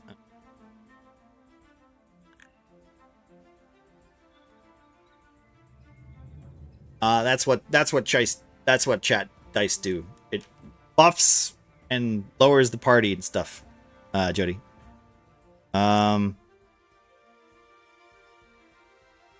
So currently the party is at +1 AC. Oh, congratulations! You all get a +1 to your AC. Nice. Oh my goodness, that's 15. It puts me at 11. Woohoo! Hey, it's good, it's strong. All right, so one of these looks like a note to Gilderoy from. Gilderoy's first name's Mallory, ain't it? Exactly. Yes. What a dork. Anyway. You don't have the last name, Rom. All right. So it looks like he's talking about that guy, Grace. So Gilderoy knows who Grace is traveling with. Or he's traveling with Mallory. Okay, wait. Just quickly correct. What the heck? What? That's not what the note says. Don't let the Empire find you with Grace. And the guy's name is Ishmael Grace. Yes. True. Am I extrapolating the information wrong? No, I'm just saying. You read it the way it said. All right. I'm just making sure that I'm not extrapolating wrong. That's interesting. So, I assume you want us to also keep an eye on Gilderoy and whatever his next harebrained scheme is? I mean, I definitely think it's something that we should be paying attention to here. No, it's not. Wait, before you do, Rom then goes, there's a weird smudge at the bottom of this letter. Oh, well, Yeah, I'm turn it right, looks like a cloud. Yeah, Godwin will just quietly point to the crow fucking sigil. That's not looking good. I didn't know Mr. Gilderoy was with the criminals.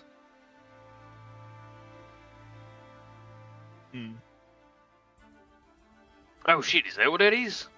Oh, fuck. Why'd they use a fucked up stamp on this one?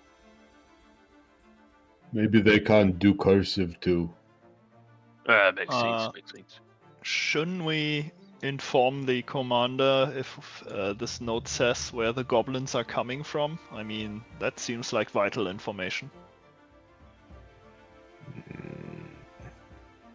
I mean, technically we should inform the guy of everything in the other note, shouldn't we? I mean, if we're being, selling out the guy paying our bills. I mean, I'm just saying. I mean, he doesn't particularly like me, so whatever I tell It's because him, he's a he probably racist won't fuck. believe I me. mean, I'm not arguing there with you. I agree, but We promised to help Mr. Gilderoy. We might as well help see that through.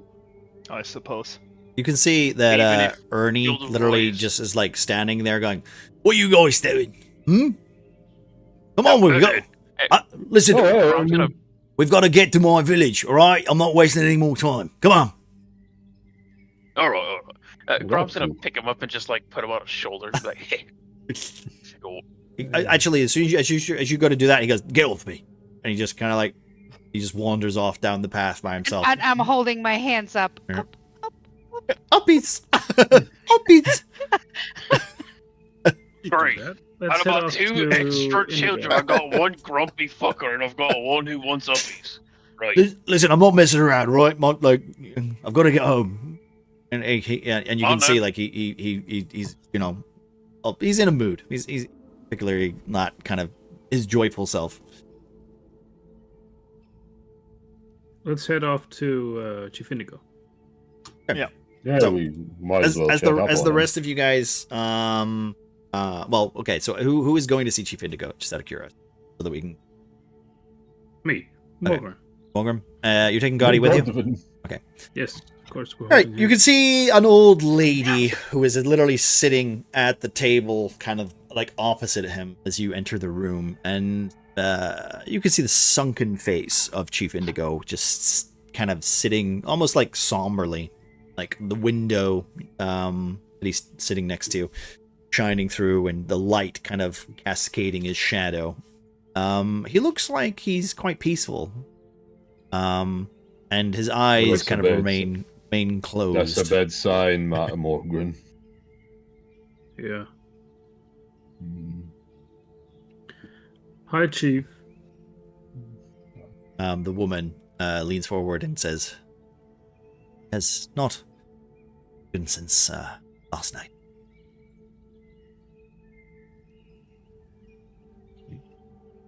Yes, definitely not very good, Morgan.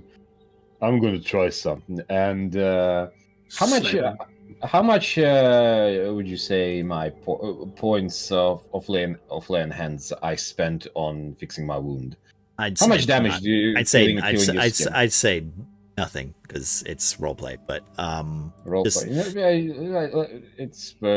It's for the purposes of my math. Yeah, no, I'd say much, like, you know, how much I can spend to fix Chief Indigo's strain-infused Alzheimer's. Yes, could you? Yeah. How do I make the plot go the way I want it to?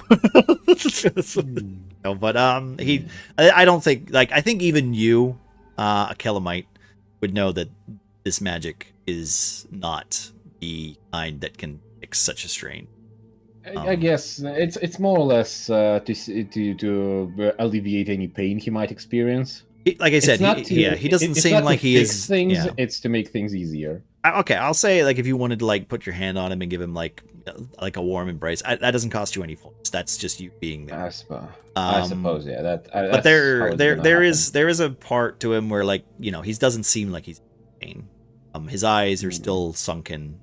His body seems to be, like, kind of almost weighted, like, and the clothes that he's in, the robes that he is usually in, have been, like, peeled back, and you can see his bare skin, very gray and almost ashen, as if the very many rituals and many religions that he has followed and learned about in his time have kind of been sewn skin. He glances, you see, like, a quick chirp as his hands, like, move to the side and kind of clasp, like, with you. But his eyes don't open. They remain closed. I'll take off my amulet and place it in his hand. It's gonna say, this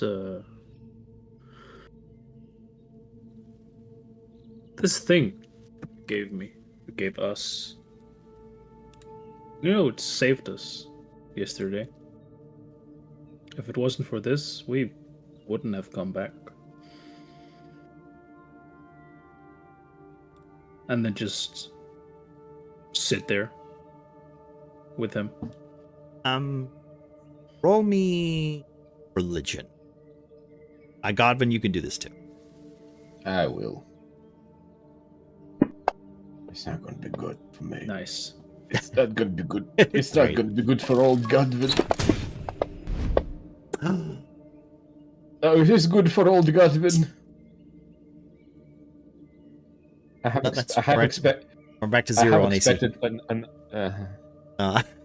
Okay. I have expected another 0. Fair enough. As you did we do it wrong, Mac? No. As you put this forward, you put it in your hand and you wait there. Godwin kind of then, like, I don't know. I guess you, let's just say Godwin moves to the other side. You're both kind of taking a hand each, I guess. You hear Mogren's little somber note saying that this item, this thing, saved us. And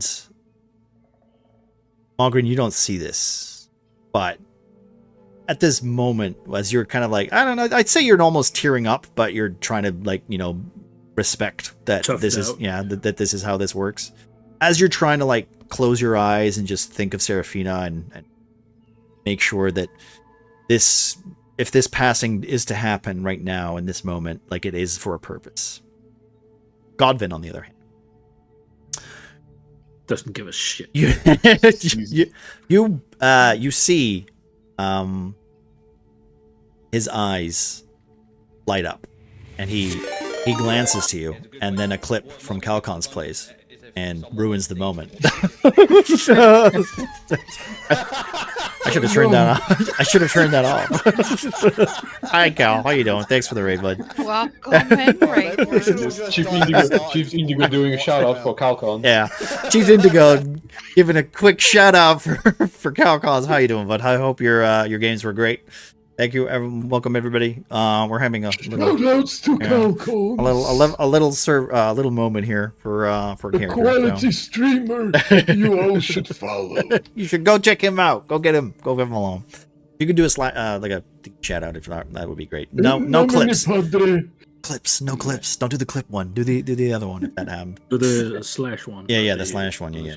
It's already there. Okay, that's good. I don't see it on the multi chat, but I appreciate that. There. If you're not already, go check him out. Thank you very much. Thank you very much, Cal. Go and get a drink. Go relax and do all that stuff. Thank you very much. Right. Okay. Sorry. So Godwin, on your 18, on your 19 technically. No, 18 because you rolled -1. You see, literally, a hand.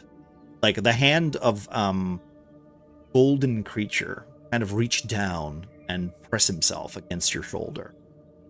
You feel a weight of your chest kind of lift, and for a second, it's almost as if you believe that your practice of being a Kelamite, the respect of dealing with the dead in whatever manner that whatever god that has set them on this path, your whole religious aspect is to deliver these people to the grave in a most respectful manner, right?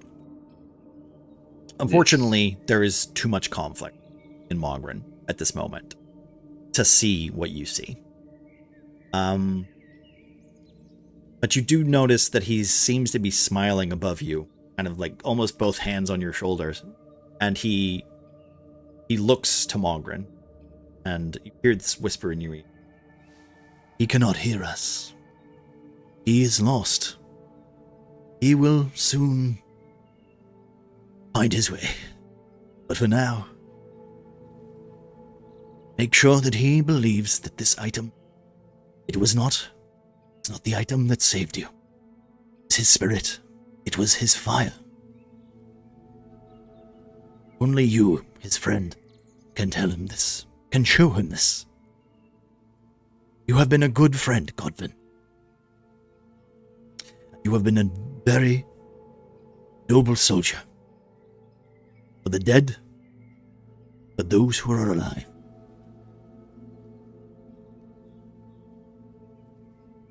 I will miss you, my friends. And with that, you can see his breath, kind of like the last breath of his lungs, kind of just escape.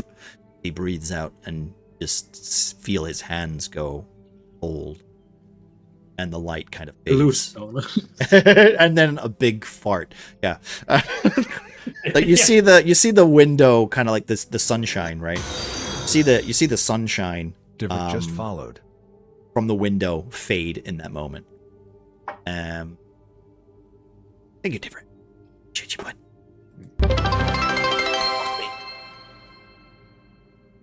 Guess that's 700 or whatever it is. What is it? 600 and something? 600.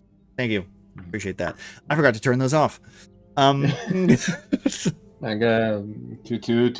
pull it back, I guess Godwin will exhale sharply after listening to the let's just say the visions.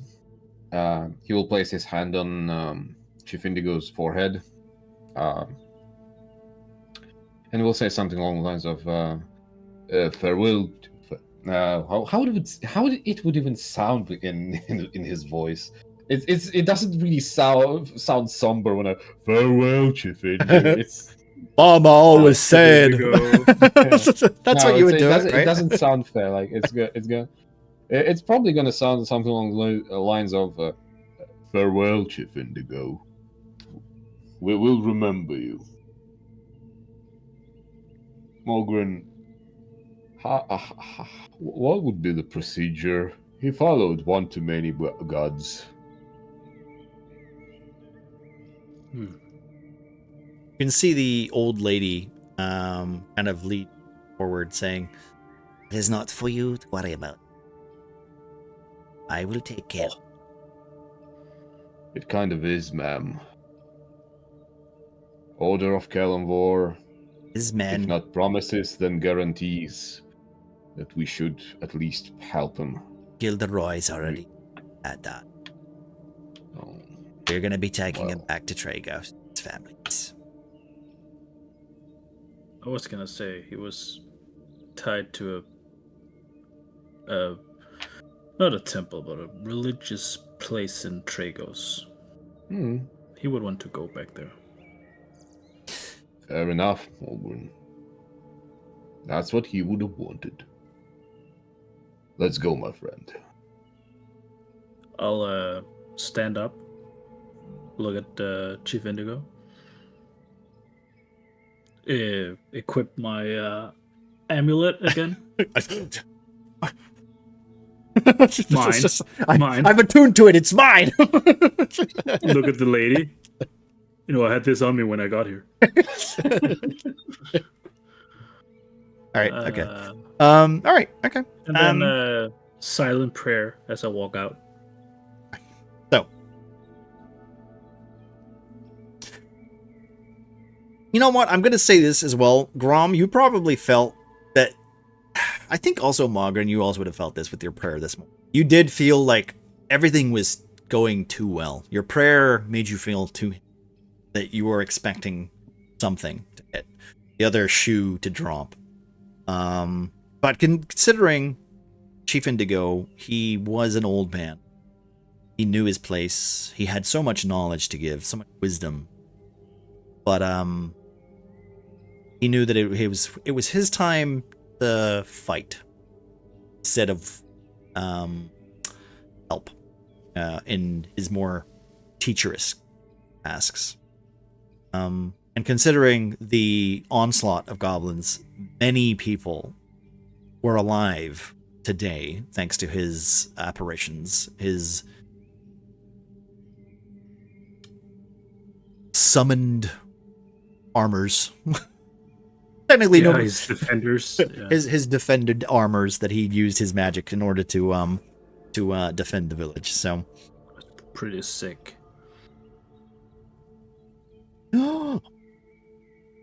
Good. That's a spell Morgren is gonna jot down. I need to learn how to do that. I need to. How do I summon animatronics? Animatronics, automatic, whatever. Anyway, all right. Okay, so you all make your way down. That's the one. That's the one. I'm saying it weird because I also say automata wrong as well, so it doesn't matter. All right, so you guys are going down the path. Pronounced automata. It's pronounced thong. Not sandals, thong. Oh, I hate you. Right, so you guys make your way down to the wagon, and several wagons as it is. Ernie up front with Gilderoy, giving him a look over, going, "All right, you two, come on, move your ass, get on the back, we're going."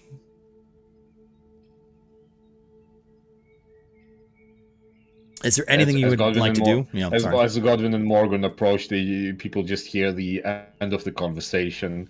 With Godwin just go, "No, Morgan, I'm just saying that if we had a pet cat, we probably should have named it Bone Jovi." Damn. All right. Thank you, Godwin. +1 to attack. Yes. All right. Okay. So, you guys are making your way down. You see Gilderoy literally kind of leaning in. He's in the middle wagon. So, we're gonna say there's 3 wagons. I want you guys to present which order you guys are in, who's in what wagon, who's riding with who. You are mixing in with several mercenaries, soldiers, the standard type that Gilderoy orders. Very Should we report to Mr. Gilderoy that Chief Indigo passed? You can if you want. Like I said, I'll just sit down in the last way. I'll just sit down on the first wagon I run into. Okay. All right. Pretty downtrodden. I guess it falls on my shoulders. There you go. Godwin basically march up to Mr. Gilderoy and go, Mr. Gilderoy, a moment of your time. What is it, Godwin? Godwin will pretend to pull out a piece of paper, close his eyes, and start like writing basically outlining the words he tries to remember, like "Dear Sir" or "Madam." God damn, Mr. Gilderoy, Chief Indigo passed away. I'm here to inform him. It was very peaceful. Me and Morgan accompanied him in his final moments. Let us not focus on that right now. We have to keep our mind in the battle. Okay. We're moving into Goblin. Goodbye, Mr. Gilderoy. And he's continuing his little rant, and then he just sees you walk away, like, you little shit. Just reminded me my old friend died and then left you. Anyway. My old friend died and then left. What the fuck were you doing, Mr. Gilderoy? I've known that man since he was a boy, Dad. He just kind of like leans into like, and kind of just goes back to it, kind of sitting back down, reaches into his pocket, pulls out a hip flask, and just starts downing it. While that's happening, that conversation, and knowing that we're going to go on a, is it like a buckboard-like wagon? It's just like a little kind of like a wagon with like no rooftop. It's like a sure. Skyrim intro. Yeah, I am running. I dash back to the barracks to grab a little pillow. Bye, Val. And then I'll come back. And just zip, zip, zip. I just want to get a little pillow so my tushy will be comfy. I forgot. This was my bad. I forgot to reply to you because you come back down from the little the town hall with literally 2 more potions in your okay. From somehow your conversation with her, she just went, "Get out of here, leave me alone, take these, go, just get out." So you have a potion. Take these, shut up, piss off. So you have a greater healing potion, and you have a potion of what was the other one? God damn it. Greater healing, and I will. Okay, you know what? I will tell you what that. We're in no rush. I'll tell you what that one is later. Remind me at the end, and I'll tell you. Yes, we will. All right. Sure. Okay.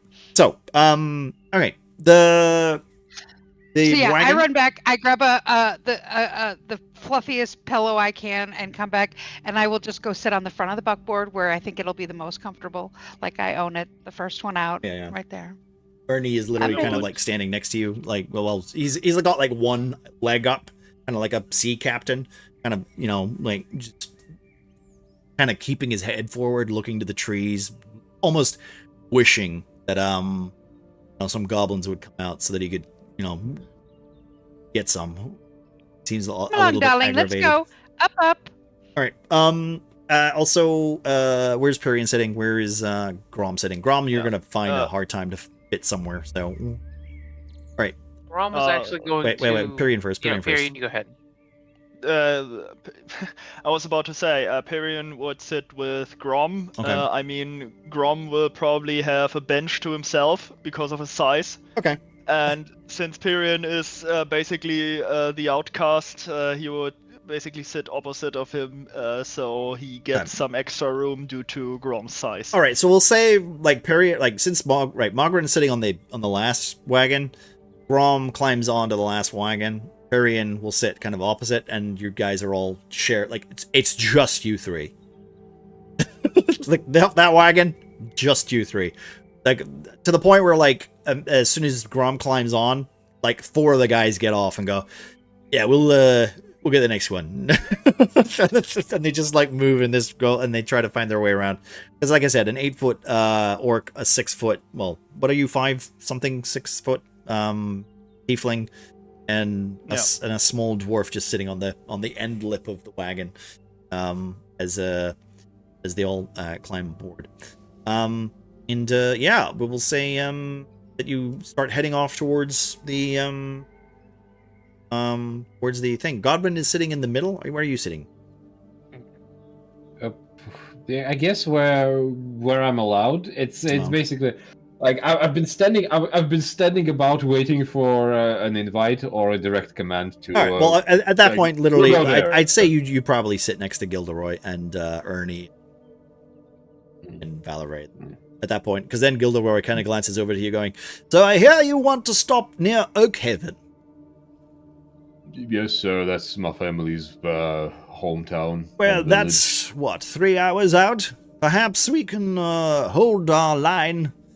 I'm planning to stop in Oakstar, but if it suits you, perhaps we will stop and set camp halfway there to Oakstar, and you can catch up with us in the morning. That would be very nice, sir. Plus, plus we're leaving rather late, so we might not even reach Oakstar in time, and we'll have to camp out in the woods regardless. Oakstar will take us at least 2 days to get to, unfortunately, due to these terrible roads. I can say that now because Commander Worf isn't here. That man is a bore. I thought he was a Worf. How do I time Muffin out? I thought he was an elf. So he kind of then takes a moment and then kind of just realizes who he's got to talk to for the next 3 hours, and he's like, "Oh God, where's Margaret?" Sorry for making you uncomfortable back there, Mr. Gilderoy. That is fine. As you know, elves don't really... Well, we don't deal with death like you humans. It's hard to really think about how to... Well, I've known him for quite a while. Like I said, he's a good man. Taught my son many things. Taught me even more. And yeah, we'll say for like the next 3 hours. Is there any conversation that you guys would like to do before we kind of just time skip to the doors of Oakhaven? Yeah, Rom was setting up his brewing kit in the back because he's bored and has time. Okay, all right. That will yank Morgan out of it. Okay. So cheering Margaret up, like it's literally just fucking, Perry setting a wee fire to cook some more fish.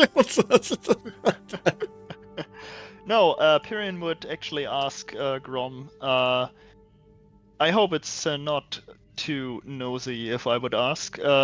Could you tell me a little bit about your family? You seem to be the only one of this group who has like a steady home life.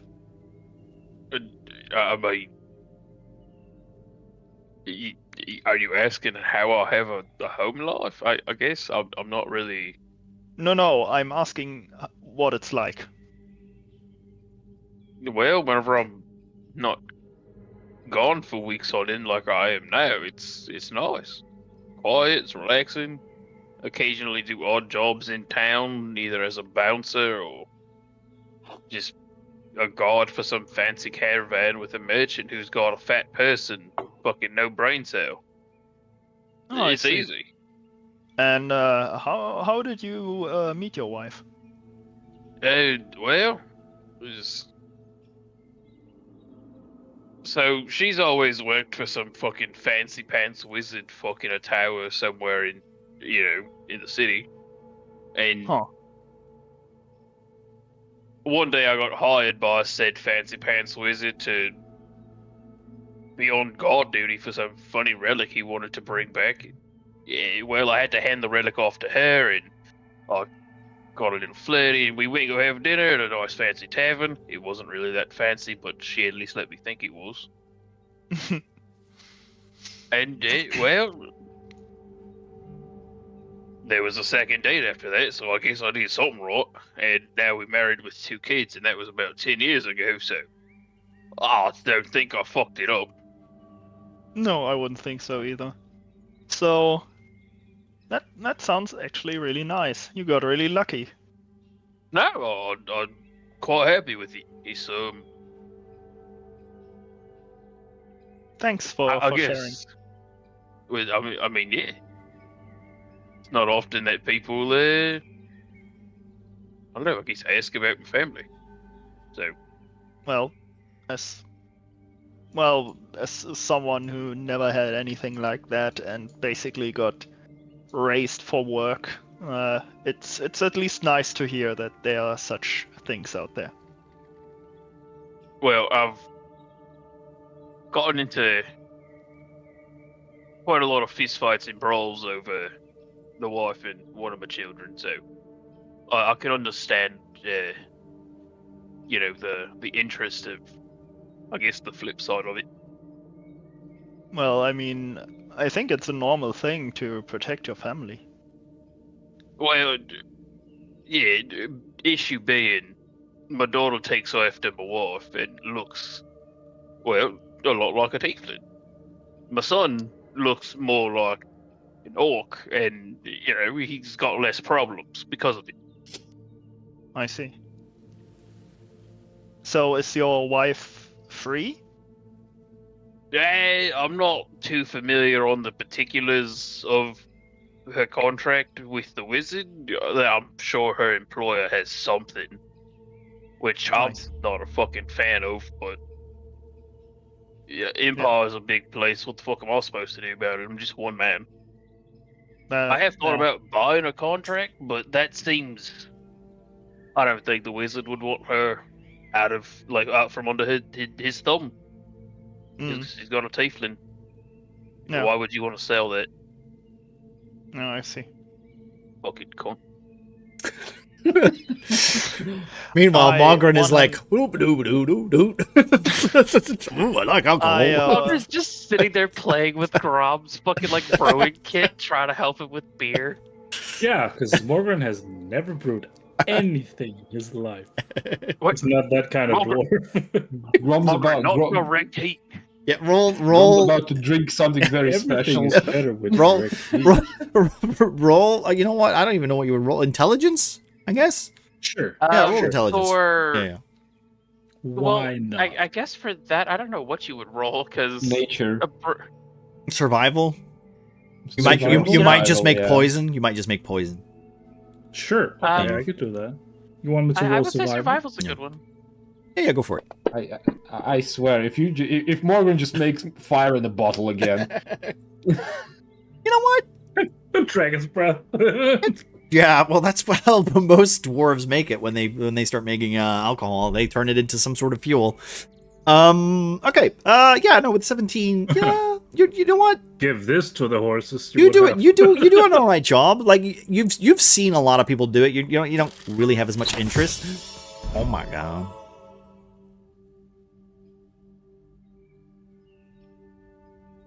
Two, isn't it? that's +2, yes. +2 on all Plus the rolls. On all rolls, you can add that to your roll if you want. That's a 19. Damn, you made a tasty brew right after the 3 hours. It's not fully matured, but like after the 3 hour mark, you feel like if you left this for a day or two, it would probably make quite a nice smooth ale. All You right, can probably all still right. set it on fire. Look at Let me this. see what you got there, Mo. Grom's gonna give it a sniff. He's gonna give it a very small taste test. Like a real like a sommelier. Yeah, no, Grom has actually done this before. He gets you get 3 little cups out. You hand one to Perian, you hand one to Balgrin, you hand. It's all a part of his brewing kit. And he hands out each Aelboric. little tiny sample. Okay, you know what? Actually, that's canon. It's called Aelboric. Aelboric? It's called Aelboric. You know what? I fuck with that. Hell yeah. I call this Aelboric. Don't ask me why. Don't ask me why. Grom is going to take a sip of it out of the little tasting cup, and No, it's actually quite aromatic. It's got a little bit of bite to it at the end there, like gets into your There's some herbs in it. But yeah, no, like if you left this for a long period of time, it could turn into something quite nice. You know, Margaret, that's pretty damn good. I think we're gonna cork this one and seal it up and keep it in the bag for a while. See how it goes later on once it matures. Oh, would you look at that? Right. And after, So Grom is gonna cork it off, bind the cork with some twine, and then put the bottle in his bag. okay, make a note. Put the name next to it so everybody, so we don't forget that adding it's it to my called inventory Aelborg. And let's say it's getting to around about midday. That's when a scout comes forward scout comes forward from the path, and literally, goes, hold up. Don't worry. The road turns here. I think this would probably be the best bet. Mr. Sorry. What's your last name? He kind of leans forward into Godwin's face. It's Wolfsbane, sir. Wolfsbane. Right. Right. I think you're the one that's supposed to be going to Oakhaven, correct? Yes, sir. Right. Well, now would be a good time to get off then. Gilderoy. Oh. Listen, okay. I'm looking after you. I'm looking after your horses here, and I'm looking after your people. Now is the time to do it. We split our forces. I can set up a camp up north. It'll take us another hour and a half to get to. I'm gonna go there. Already secured it. Me and my men already have those places set. I think this is the best time to split. Also, you'll be able to catch up easier with your small people. Do you want us to leave you some horses?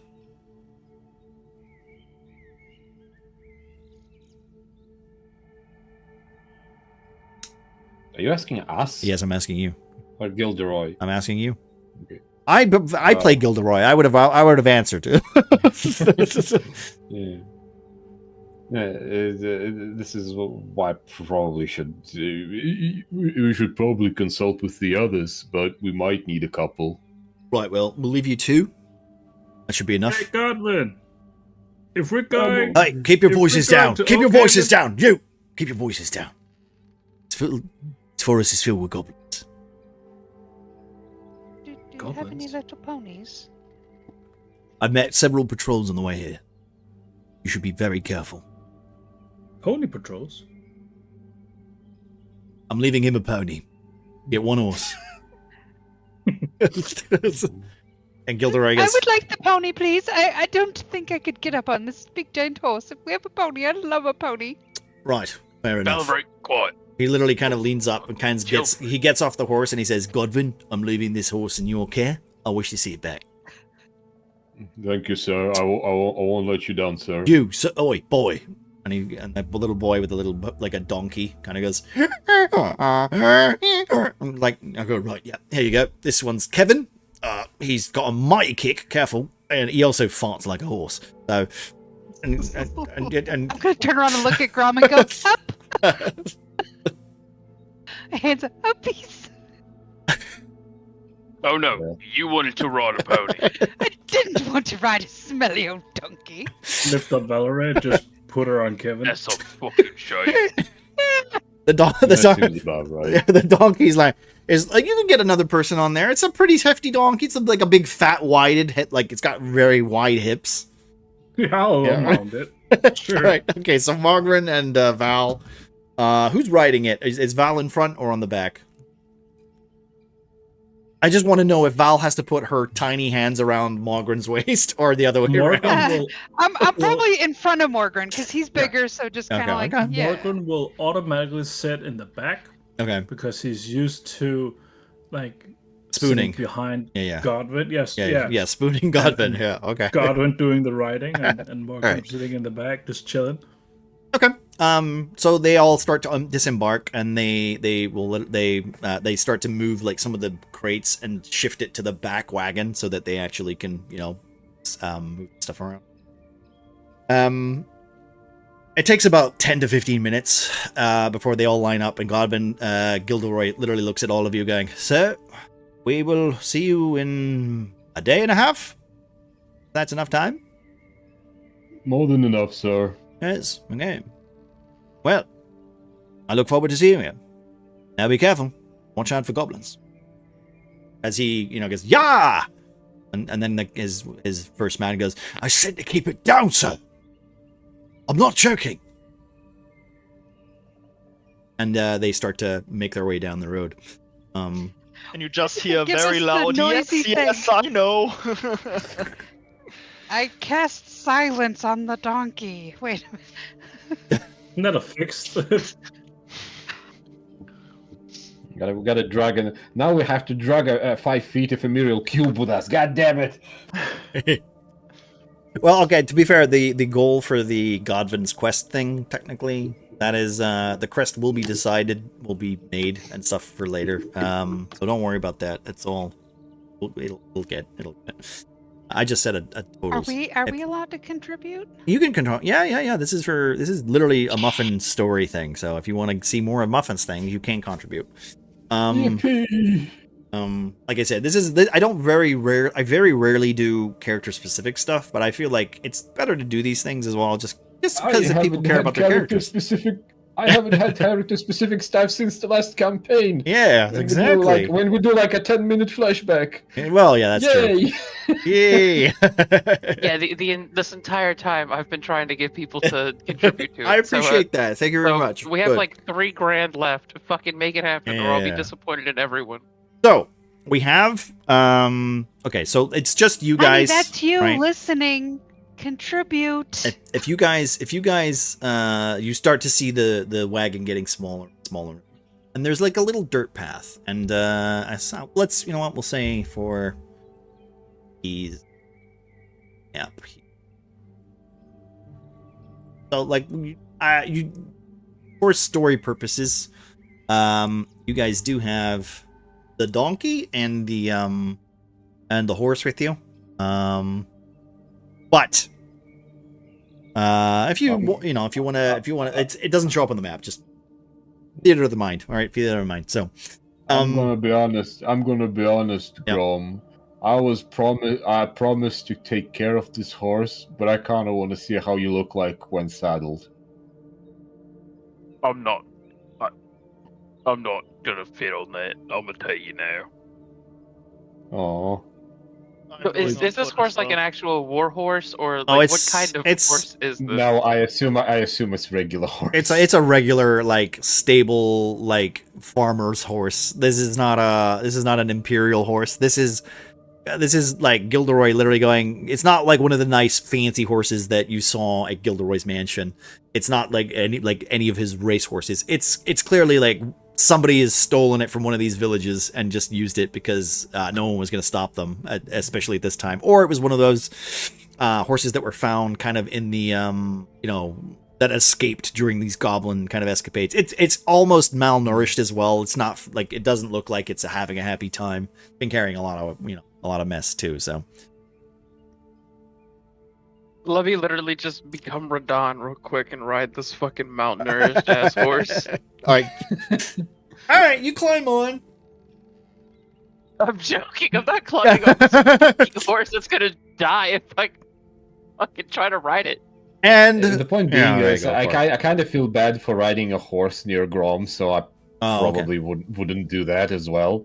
So that leaves period. You wanna ride a Hunts? No, thank you. I never rode one before, so I don't think that will go very well. To be fair, you know what? We have enough money. That's the perfect time to practice as well. So, sorry. I mean, if the spare horse is available, I'll still stay on the donkey with Val. Oh, cool. Good. I'm glad. Well, I mean, I can give it a shot. What a man of I'm trying to get on the horse. I wouldn't leave her in her hour of despair. Grom will help Pyrian get onto the horse. Okay. It's not that far, so we might as well practice a little bit, Pyrian. Might have more treacherous travel ahead of us. If you're sure, I mean, I will give it a try, but he doesn't look very confident. Okay. As you make your way down. Okay. Let's just say like Godwin knows the way, and Malgren kind of follows suit afterwards. I'm going to be leading. Yeah. Yeah. Oh God, we got this again. I cast Mage Hand to hold the donkey's butt. Right click and do the thing. Yeah. All right. Are you doing it in any particular order? I would like to know, as you are. As I said, I'm leading. Okay. Who's second? Who's third? Give me. I need your character. I assume Pyrian will be right behind me on a horse with. If you're leading him, right? I'm basically leading the group. Grom probably gonna be hanging out directly next to Pyrian in case Pyrian just keels over. Yep. That is the idea. Okay, so that leaves Morgan in the back. Okay. Yeah, Morgan and Val in the back on the donkus. All right. Yeah. All right. That seems fairish then. Fair enough. What I will do then is, with that order, how are you coming through here? Are you coming here quietly? Are you chatting amongst yourselves? What's? I like to think that we were warned about goblins. If we are chatting, it's in a hushed tone. Okay. And only between the people who are next to each other. So Godwin trudges forward with his shield up, not very talkative, not making a lot of sounds except for rustling of the leaves and twigs under his feet. Okay.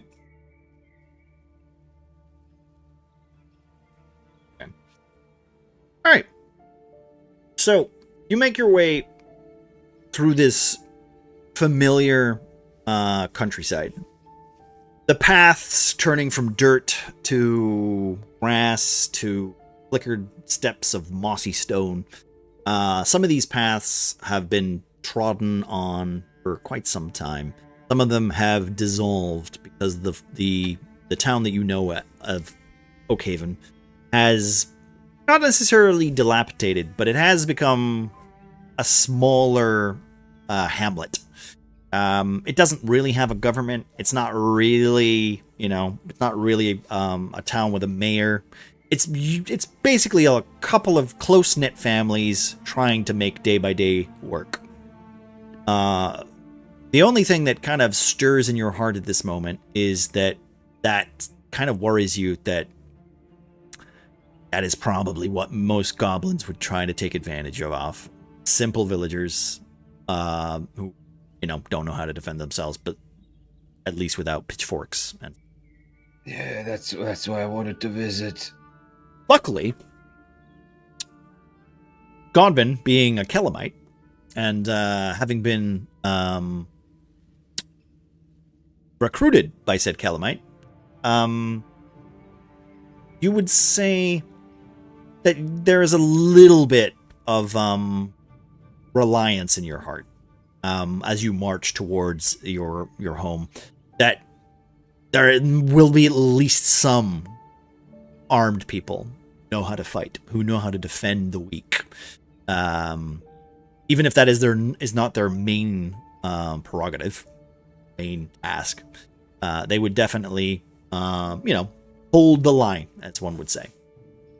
So as you guys are having this conversation, I would like you all to roll. Actually, you know what? What's your passive perception? Initiative. What's everybody's passive perception? 13. Nice. 11. I think I can just do a thing for this. Passive perception 13. 12. I just pulled a fucking 11 into chat. Great. Well, is that what that is? 11? Yeah, it's what it is. I'm just. Yeah. Yeah, you can actually drag the little perception All right, cool. thing. That's good. And bitchin'. And then there's Grom with like 2. Excuse you, that's a 13. Fucking diss me with that shit. Okay, as you're like stumbling through the undergrowth, some of these trees kind of wedging together, forming canopies of shade, you do end up kind of like approaching what looks like an open area. And as you do, you hear the slight tickle behind you. From a nearby bush, you can see what looks like shimmer of light. And you hear the word stomp. Wouldn't go that way if I were you.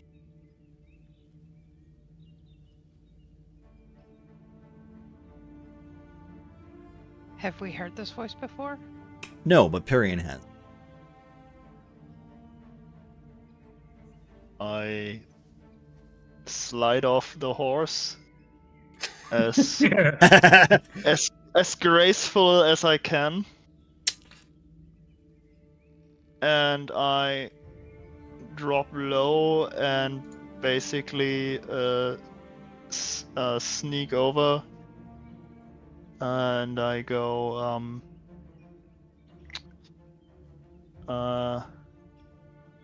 You see what looks like an elder looking I do that. I don't know if you guys can see. Yeah, we can. You can. Okay. You see her this tiefling with not the same hue of red as Perian, but definitely like a darker kind of auburn, as her purplish kind of black jet hair, kind of like with strips through it, like coated, almost like tied around into like a ponytail around her horns as she steps forward. Her full like armor kind of like tightened and around her shoulders, just showing how like almost intimidating she is. Kind of like a minotaur, kind of leaning forward. This tiefling kind of just whispers from a shade as shimmering light kind of reflects off of her skin for a second, as the image she has kind of has this allure of invisibility. There are goblins. You should be careful. Not go forward. Bring your horses. Avert, that's you. Lillian, it's good to see you. Still alive, I heard huh? you were. Well, you know, I'm doing my best. I heard you were in the region. I was actually looking for you. Seems like you found trouble. Well, don't know what it is. Something has been, well, killing creatures, big ones. Cows, deer, alligators. Well, How tall is she? She is at least she's like at least 7 feet. She's almost like a foot less than Grom. She does tower over. She towers over Perian. Yeah, since Perian is slightly taller than Godwin, that's gonna be even better. Godwin will approach her and kind of poke her with his shield. As you like go to reach for her, you just see like she pulls up this crossbow and just aims it immediately at your face. As you can see the very similar arrow that was described earlier, this yellowish feather kind of leaning like across her wrist as a long stero bolt with a large, what looks like vial and a blue crystal that seems to be like almost like humming inside of it. Mm-hmm. What's yourself, Pat? Can Grom intervene here? Kind of like put his hand up a little bit in a no. non-threatening way? You don't have to. Godwin will just kind of give her a glassy-eyed stare and ask where.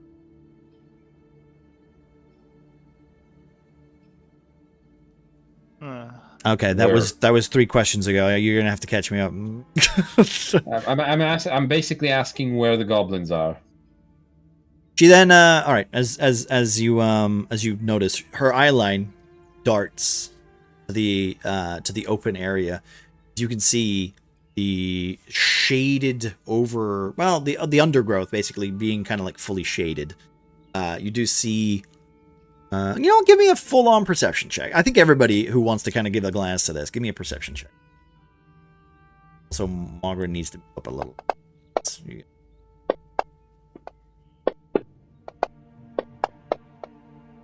Oh, for fuck's sake.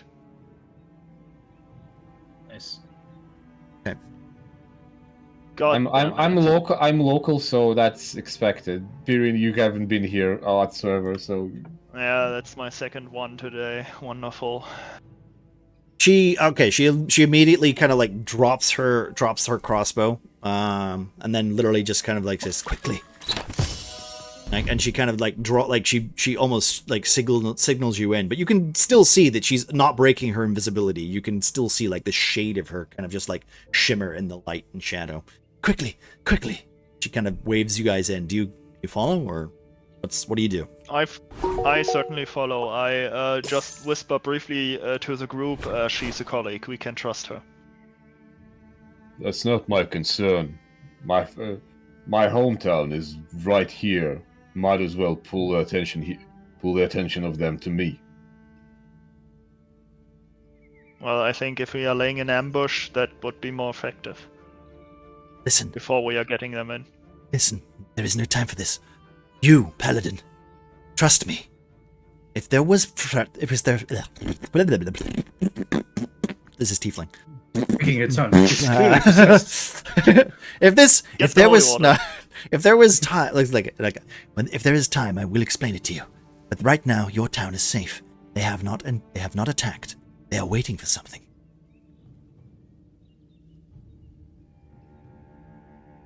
Can I roll insight? Go for it. It's not going to be very effective from my perspective. No, go for it. I need to see how much I can trust her. You're full of shit, guys. I'm gonna go. she has. With your 3, you can't see why she would lie.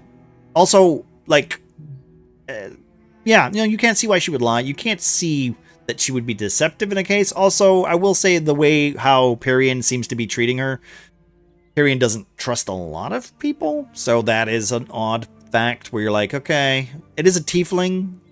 Technically, there is the racism. You could lean into that, I guess, but that's not Godwin's kind of character. I would say you would probably like believe what she says, at least for now. Fine. Hey, what is the 14? What's the? Okay, is that another +1 to hit? Is that +2 now? No, it's plus. 14 is +1 to attack roll. Okay, cool. So +2 now. You guys get. And Mogren gets a +3 to his health. You guys are going to be OP for the next combat. I can't wait to use 4d8 to hit you guys. That's great. As someone who has still normal health, please don't. Alright. Okay. Let me just hide this for a second while you guys... Alright, so okay. Can you do me a favor? Can you describe how you guys are kind of hiding in the brush while I set this silly thing up? Yeah. First of all, she said to bring the horses in, so I kind of gently lead the horse, if I can, further towards the bush, so it's kind of covered. And then would basically find effective cover in the shrubbery somewhere next to her to avert.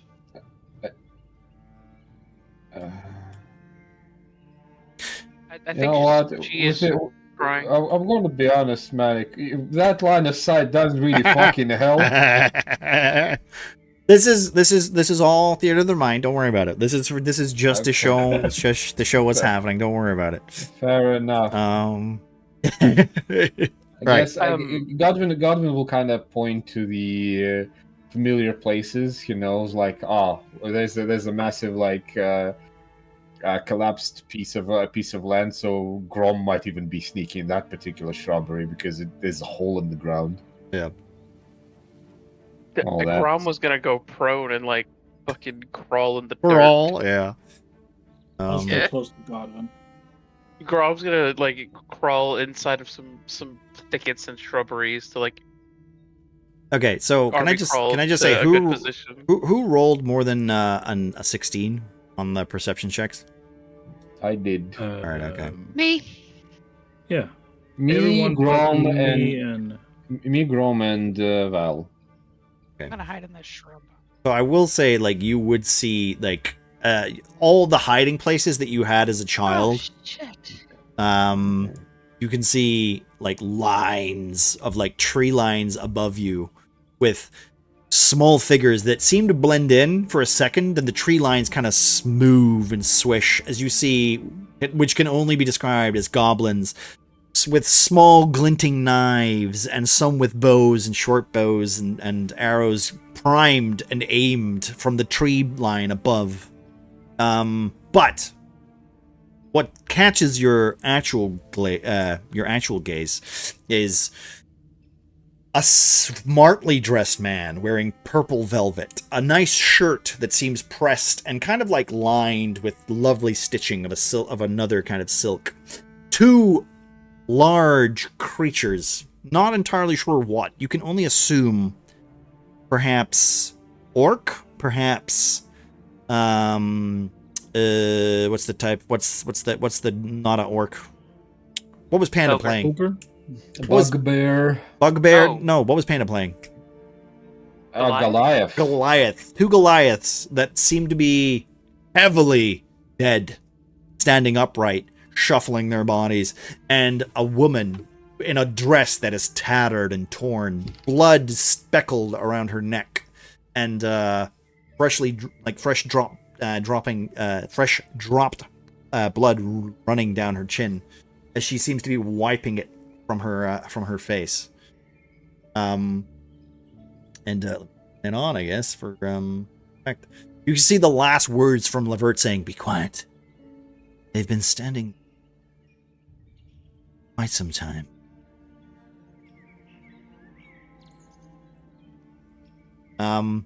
Before you see this encounter, like one of the goblin. Well, I'd say that you would recognize like one of the goblins who seems to be standing up front, not afraid of these creatures, which are very not of this region. Let's say, the North hasn't had a problem with the undead for quite some time, as Godwin and Mogren can account to. Yes, there's some varying cases from skeletons, zombies, and such like that.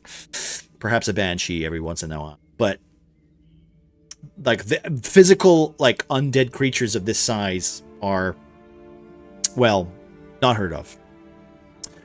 But that is not the only thing that seems to gather your attention, as the goblin chief, who seems to be sitting in very thick coiled armor. He's got like a leather kind of like choker, like tightly around his neck, almost as if that's gonna help against whatever's like he's fighting. It's like a +2 to his armor class or something. But he seems rather confident. Like he doesn't seem scared like most goblins are that were running around. As this hovering creature behind him, this large, it's difficult to say. Give me, you know what? I will say this, Perian, give me a perception check specifically for your monster skill. Give me either an investigation or perception. I'll let you choose. Okay, let me check. I take the perception that's higher. Also, Godwin, and Mogren, I would like you to roll perception or religion check, specifically for the creatures. Oh, come on. Okay, I'm using tech 0 right now, B. I'm using. Gonna use your skill surge. Yeah. Okay. Nice. Okay. My religion checks today has been the worst. They've been the worst. I mean, sometimes it happens. Sometimes we take what the dice rolls. I'm doing okay. That's good. Hey, this was supposed to be like a Godwin-ish episode, so it's all right. We got here eventually. Well, I'm at least at a 7. Yay. Okay, for a 7, I'm gonna say, all right. With your 7, you glance over these like towering creatures. Usually, most cases would see the undead and go, "Oh God, like undead on this far north? That's not seen. First goblins, now undead. That's a little worrying." Unfortunately, your eye line is taken to the creature that's standing behind the goblin chief. As his hands like are in the air, kind of saying, "What are you gonna do?" But you can't. Does anyone speak Goblin? Probably not, right? I actually didn't think about this when I made this scene. I didn't know if any of you could speak Goblin. But you do see this large creature with red scales kind of looming over, This thing is the size of Grom. It's got the face of what would look like a toothy kind of goblin. Its ears like peeled back, and horns are like extruding from its head. With your 7, it looks like some sort of goblin draconic mix, as if like a dragonborn was like used with some sort of goblin creature. I hate dracoblins. Dracoblins. Ah, I'm dracobling my balls over your face. Ah, dear. Write the joke. Yeah. Oh Right. boy. Uh-huh. So from that, I would say to prioritize whatever that is. I assume.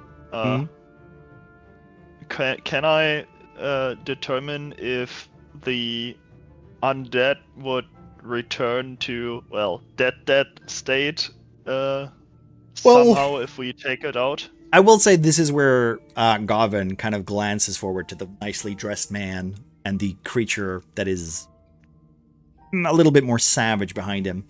I will say that you do recognize that this creature must be a familiar of vampiric nature. He kind of smiles, and his fingernails start to slowly grow longer as he looks towards the goblin, saying, you misunderstand. I do not wish to take the spoils from you, goblin. I am only here to retrieve a being from this little hamlet. So I wish you all the best, and I wish you to leave. Or we can kill one another right now. And I will only return to my home and to my master, but he will be very cross with me. And that would leave all of your goblins dead. So, we are at an impasse, but I would prefer that we perhaps negotiate. And the goblin kind of like scratching his head, like walking to the side, walking back, going, I'm not scared of you. You gotta understand one thing here, buddy. My boss is more frightening than yours. You really think that I'm gonna say no to that thing? And he kind of points over his shoulder to like this large draconic creature just sitting there, looming, staring, not even blinking, just staring straight ahead, not at the vampire, not at the familiar, not at the undead, but the savage creature behind them. Yes, I understand. But you goblins are servants. You must understand that I am only trying to please my master. Yeah, I get it, buddy. I get it. You don't understand. I'm Danny DeVito. Why do I keep going into Danny DeVito? It's the perfect voice. It's the perfect voice for a devious little creature. It probably is. Yeah. So he goes. So he literally kind of just looks over his shoulder again and says, all right, well, listen, we were going back that way anyway. So maybe it would be best we just kept to ourselves. We were gonna head to Oakstar anyway. Maybe you'll be done here and then we can come back. How about that? The vampire kind of like glances back to the savage creature. And it for a second there, it blinks its eyes. You can see, like, well, for a moment from the angle that you have, it's very difficult to keep your eyes on her because she's not moving a lot, but her, like, there's almost like an after image to her, as if she's not really there. But for a second, like, kind of like a mirage, like the sunlight is just hitting her at the weirdest angle, and you would think, being a vampiric creature, that this sunlight would burn her or turn her to ash, but seems to have no effect. Is it because of the overbrush, the canopy, or anything like that? You're not quite sure, but for now, she seems kind of fun.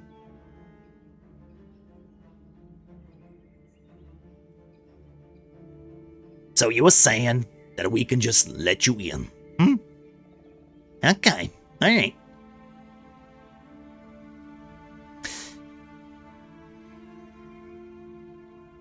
I'll tell you what, though.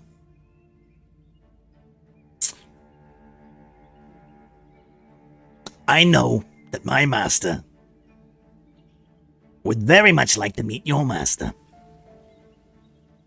Having an immortal on my side, or sorry, his side, is never a way.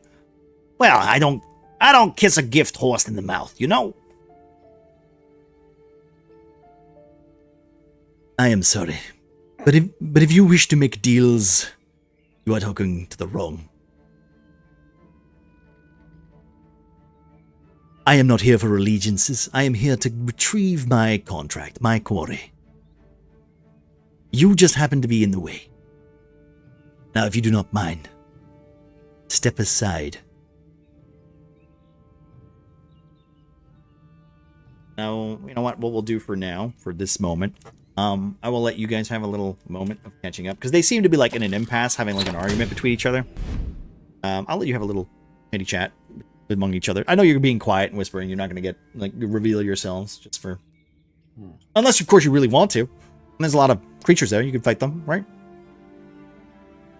Well, that's -1 to armor class too. Thank you very much. Right. Do we wait? I'm gonna be honest. No, Morgan probably doesn't have to roll to notice it, but Godwin very calmly, like almost mechanically, takes off like all of his luggage. Like accurately places his backpack, everything.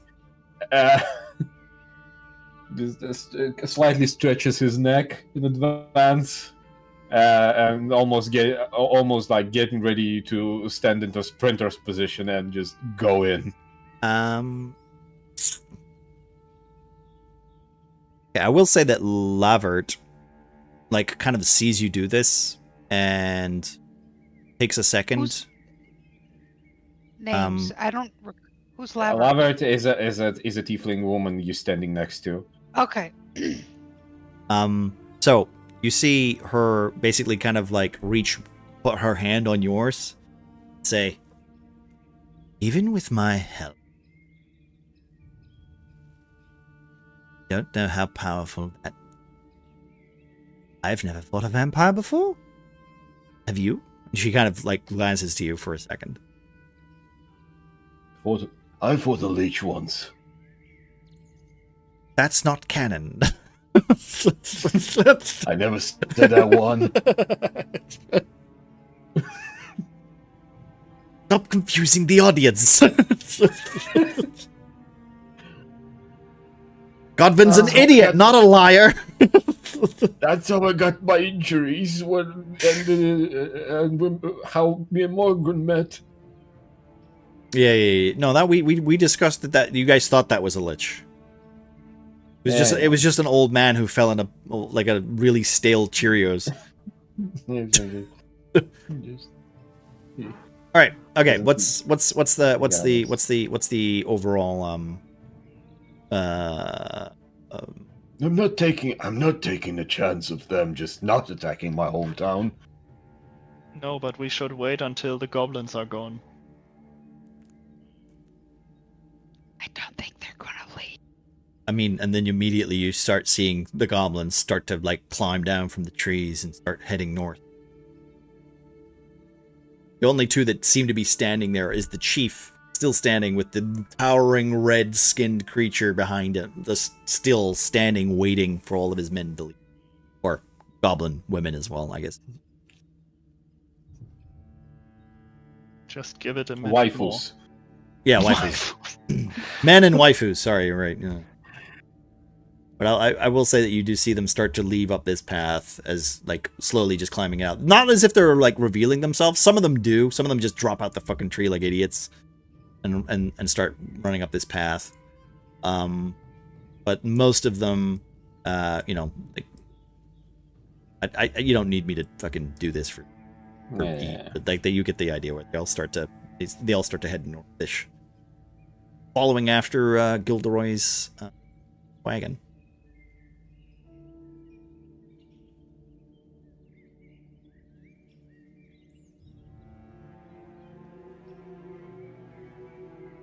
Well, They're headed for Gilderoy's wagon. Is that what you said?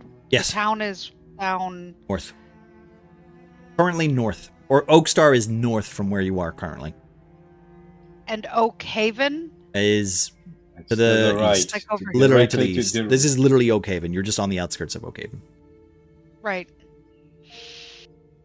That's not good.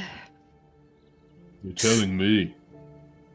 The goblin chief kind of like sums up a little bit, kind of just going, all right, and he just kind of like hits the vampire, the very smartly dressed man, hits him in the leg, goes, good talk. So, if you ever see a dragon eating your friends, just let's say it's not my fault. I'm not in charge of him. He's not in charge of you. I get it. If a vampire eats some of my friends, I'm not gonna get upset at you. All right? That good? Good. Glad we had the talk. And just like kind of just starts to walk like a ward. You see him pull like a necklace around his neck. Well, a necklace around his neck. You see him pull the like something from his neck, and it's like a large kind of like crystal kind of thing. He holds it up, and it seems to be glowing, a dark orange, but from what you can kind of see is the image of like think of it like something's cast light on it, right? It seems like for a second it's like just an orange glowing orb, and then for a second like it boofs with light to the point where you can even see like the vampires themselves kind of like look away for a second, and the dragon with no words at all just turns. This draconic beast just turns and starts to and just head up, like not even turning to look at the creatures. And they make their way north. The vampire then steps forward, and the savage beast woman kind of like almost like flies herself to the familiar, like kind of just leans in and like puts her arms around his neck and just starts to stroke down him seductively. You have such a way with words. We should kill them now. And the man takes a second and goes, no. It is midday. We should wait. We should come back tonight. This would be the best. If there is anything I know, it's definitely that Torgil, he will be expecting us to come as soon as possible. I think it's important that we attack when he least expects it. So let's wait. Let's wait.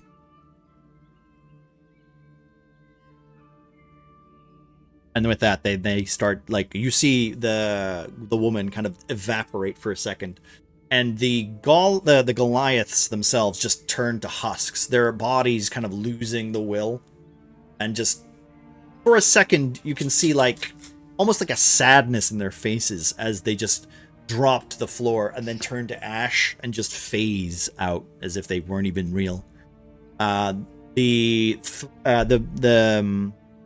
familiar himself kind of standing, taking a deep breath with his lungs, turning, looking towards the bushes where you are all hiding, pausing for a second. And for a good minute, he's just staring at you. His eyes are never meet one of yours. Must be my imagination. As he fades and his essence turns to nothing. He turns to mist, basically. Subscription to Cookie Stein. Thank you. Appreciate that. That's what love it. Thank you. So yeah, he turns to mist, and then the threat is gone for now. Yeah, just put them in the corner. Yeah, You're I'm gonna need gonna them put you're them in need the them corner. at fucking dusk. I'm gonna put them in the corner. All right. So, Tyrion speaks up as the last vampire has faded. So, I assume we are staying the night. Well, I mean, if there's villagers, we can't just leave them fend off fucking whatever the hell that was. Lavert, you with us?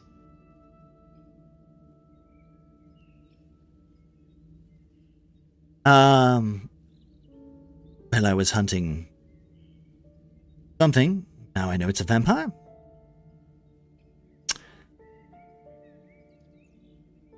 I kill monsters. Godwin, darling, Then who's this Targil that they mentioned? Chap from your town? That's actually what I've been waiting to ask Manic, because that's not one of the NPCs that I'm aware of. Would Godwin know that a Targil? You might. It's not good, Manic. Not You might. I might is not good enough Yeah. when we're talking about my hometown. You might. You might. Give me a second. He might be one of the 10 people, the only 10 people that lives there. I don't know. I never lived there myself for 30 years. You might. Give me a second. Check something before I do anything. Is he one of the fresh? Is he one of the fresh Calamites He might be. working the temple? I am. Second. You could have another conversation about anything else besides who that person was that was mentioned randomly. Fair enough. Godwin will kind of fine. Godwin will kind of ignore the question, quickly pick up the rucksack, not that the rest like catch up to me, and in a brisk pace will kind of just start just almost jogging towards the road, making like hand waves to Grom or anyone who can see him to show like follow me, and then to the sharp corner to reach the Oakhaven. Okay. Quiet as a mouse. Quiet as a mouse. All Quiet right. as a mouse. So as you start to do that, I will say, Lavert literally kind of leans in and says, "Wait a minute," and she kind of steps out of the bushes and kind of like brings her hand across the bush. As you can see, what looks like this cloak of shadows starts to fade, and the tree line becomes what is just a simple tree. There's barely any kind of vegetation or greenery on it. There's barely even any branches on it. It's almost like this spell had created the illusion itself of like a very full set of bushes. Okay, so That's a nifty trick. And he Tap tap tap tap tap tap tap. so yeah, I will say this. No, Torgal is not a familiar name that you would recognize. I will say that you know who they're looking for, though, at least. Yeah. Okay. So Have tonight to get up. Can I ask, as you guys start to head into town, you reach the path, heading down the small hidden pathway that leads where you can see very many wagons that would have come in and out of here. And as you reach the corner, you see the hamlet. You see the temple, the Kelamite temple on the hill, still looking as boring and bland as it did the day you left. You see the tavern itself on the right. You can see like some of the farm boys, some of the farmers, literally just working their day, setting the wagons up, filling it with wheat that from the harvest. You can see some of the women kind of already like sitting in their chairs, staring out into this, like into the nice tree line, as if nothing seems wrong or worrisome. You do see like a couple of the older ladies kind of like prop up and go, "Ooh, we got people. We've got lovely visitors." One of the farmers kind of leans up, kind of leaning on the wall of his crop field, and going, "Oh my God, is that Hoggy? I think that's Hoggy. Hey!" Oh, there. Oh my God, got a big green one with you. I will say, are you guys moving your guys forward a little bit? Yeah. Drag the horny woman with you. Yeah, There that's right. I'll is. do it. So, yeah. So as you look out to this town, you see what looks like a normal village. No goblin intervention. No burnt down buildings. No rooftops set ablaze. No wagons turned or wood ripped asunder. You do see, however, very familiar woman approach you. I for the you see a very familiar woman approach you, Godvin, as she's a little I'd say she's a little hobbled. She got a little bit of a button kind of nose. She's a little stocky. Her hair's up in a bun. You can see like strands of stray gray in it. Slightly older woman as she approaches you, going, "Huggy, my darling, you've come home." Godwin immediately approaches her to give her a big old hug. Oh, Mom, hello. Put your weapon down. Put your weapon down. I'm gonna hurt someone with that thing. That's the idea, Mom. We have to talk to the elders quickly. That's the elders. What's the elders? No, we're having the harvest festival. That's tonight, my love. Yeah, you might want to listen to you. Where's Moggy? Where's Moggy? Where is he? He's carrying, and there's Morgan just with the donkey. Oh, where is he, by the way? I don't know. Alpaca, where the fuck? Alpaca, bring your donkey and yourself to my mom. We gotta say hi. We'll say he's there, being pulled up with the two horses in it. And with that, you will see she literally kind of puts her hands around you, gives you a tight embrace, looks over, starts like shaking each one of your hands, reaches over and kind of gives Moggy a big old familiar hug, because she's met him before and she knows him quite well, considering the amount of times that you guys have stayed over and had chats and enjoyed the humble abodes of Oakhaven. And This is my mom. Her name's John. John? It's Johnny. Johnny Till. It's lovely to meet you. I guess will you and your friends be staying at our house today? No, not all of us, Mom. Well, like I said, the tavern's there. Grom might need to stay in the tavern. Listen, I would love to chat, but I have to go talk to the people at the town hall, lovely. So if you want to make yourself comfortable, we'll make much time. I'll get myself on the ditty there. Remember, say goodbye and say hello to your brother before you leave, because that would be really mean if you just did that. Okay, Mom. Okay, no. Don't worry. Then I guess you have to go do your temple duties, of course.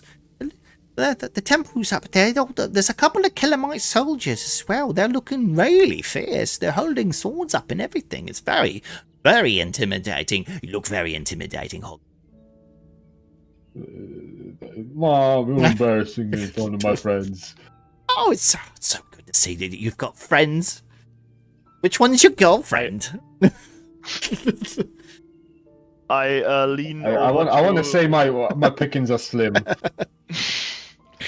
All right, Brian, yep. I lean over to Grom and I whisper, ask, "Are families always like that?" No. Okay, I was worried there for a second. Aye, you're a big one. I could use your help. I've got some lots of big crates to carry. Can I borrow your friend? You could just ask me. I'm standing right here, miss. Sorry. What's your name? No, it's quite all right, madam. My name's Grom. Grom. Ooh, very, very strong name. Kind of sounds like God. She kind of laughs to herself, then realizes what she said. And like, anyway, I have to go. As she, Do you need help with crates? Yes, come, darling. Come. All right. I'm gonna go make friendly with your mom and help her move whatever boxes, I guess. Meet us in the town hall when you're done. I hope she has It's that building over there. Does your mom have baked goods like, I don't know, pies and cookies? No, you can tell just by looking at her that she's She does. There's all right. I'll be such a fat ass by the time I get back. As you guys make your way into the town, two soldiers wearing Kelamite colors step down. So just fucking gray. Okay. This is why you know what they look like. Yes. They step forward, they step down. One of them looks at you, kind of glancing over your party, and says, "Oh, yeah. Hogsmeyer, good to see you. Welcome home, friend. Hello. We have a lot to chat about." We might have an issue at hand. What? And what manner?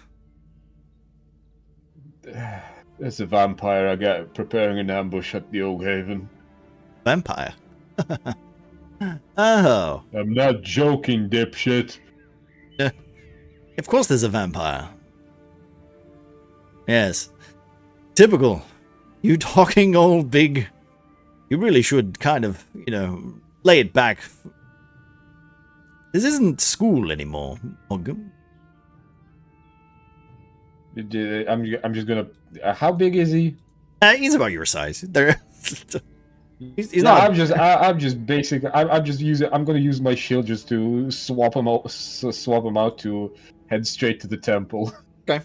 I'll let you just walk past him, kind of giving him the shoulder as you walk past, and you see a very regal-looking man with a cloak, kind of green, his hood up as he sees you going.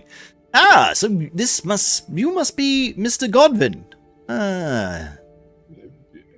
Yes, sir. Yes. Who are you? I am. Well, there is much to talk about, but I am your advisor here with this new Kelamite temple. We have overseen it for quite some time, and I would like you to know that it is very important to me that all of my soldiers, all of our soldiers, feel safe here. No matter the cost, we will find great. Godwin will kind of approach him quietly and go, Are you aware of the preparing? I'm here with very dire news. We might need all the help we need to keep this city protected. Another -2. Oof. Okay. Strong. You kind of see as he says the last word great, and then kind of he phases out for a second. And he blinks and goes, yes, Hogs, Godwin, that's, yes. What are you, sorry. He kind of just blinks for a second, and, give me a perception check really quick. Yeah, I figure something weird's going on. Is that -2 to everybody or just the next roll? That's everybody's next roll. But there I go. So perception with -1. That's not terrible. It's not bad. Okay. That's -2 already. Okay. right. So you do see like for a second you're about to like kind of like ask him again, and then you see a figure out of the corner of your eye. And that figure is hidden right now. Oh no, that's the wrong. I don't have him. Where is he? He should be here. Wait, where is he? I don't know. Where is he? Oh no, because I had him. Where is he? Oh, I'm gonna have to look it up individually. That's kind of annoying. No. Where'd you put the mystery man? Yeah, where did I put the mystery man? God damn. All right. Give me a second. This is highly unprofessional. I do apologize. Okay, there he is. It's fine. See a very I was gonna say imposing bald man. Very bolding imposing. You see a very bold man in front of you. No, as you approach the temple, you do see what looks like shouldn't be evil either, but your brother presses his hand to your shoulder and almost kind of like gives you a tight embrace and hugs you from behind, going, "Oh, brother, so good to see you." Oh, the caper! No. Oh. No, this is not the accent you chose for this fucking character. No. Oh, now you gotta answer me one thing. Oh, our town's in great trouble, and I'm gonna need your help. And there is where we're gonna end it. Thank you so much for. That's us. Last campaign you have fucking Danny DeVito. This time you have fucking off-brand Elvis. What the fuck? Oh. It's us. Forrest Gump and Johnny Bravo, the Till brothers.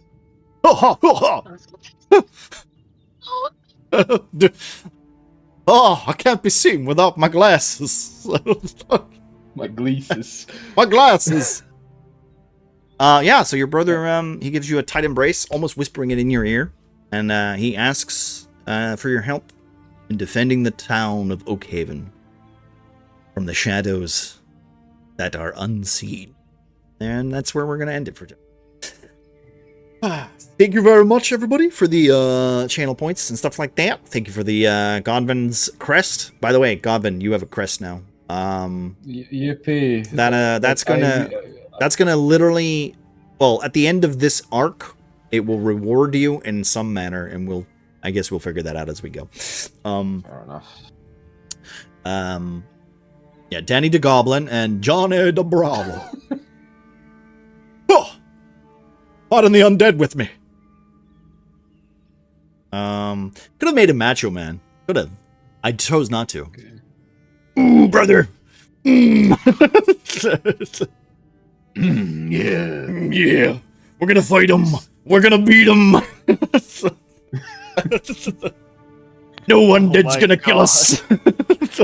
This is psychic damage. Stop. Also, I can't do that accent for very long without killing myself. So, whoa, it's better. All right. Yeah. Let's. I think we're good. Yeah.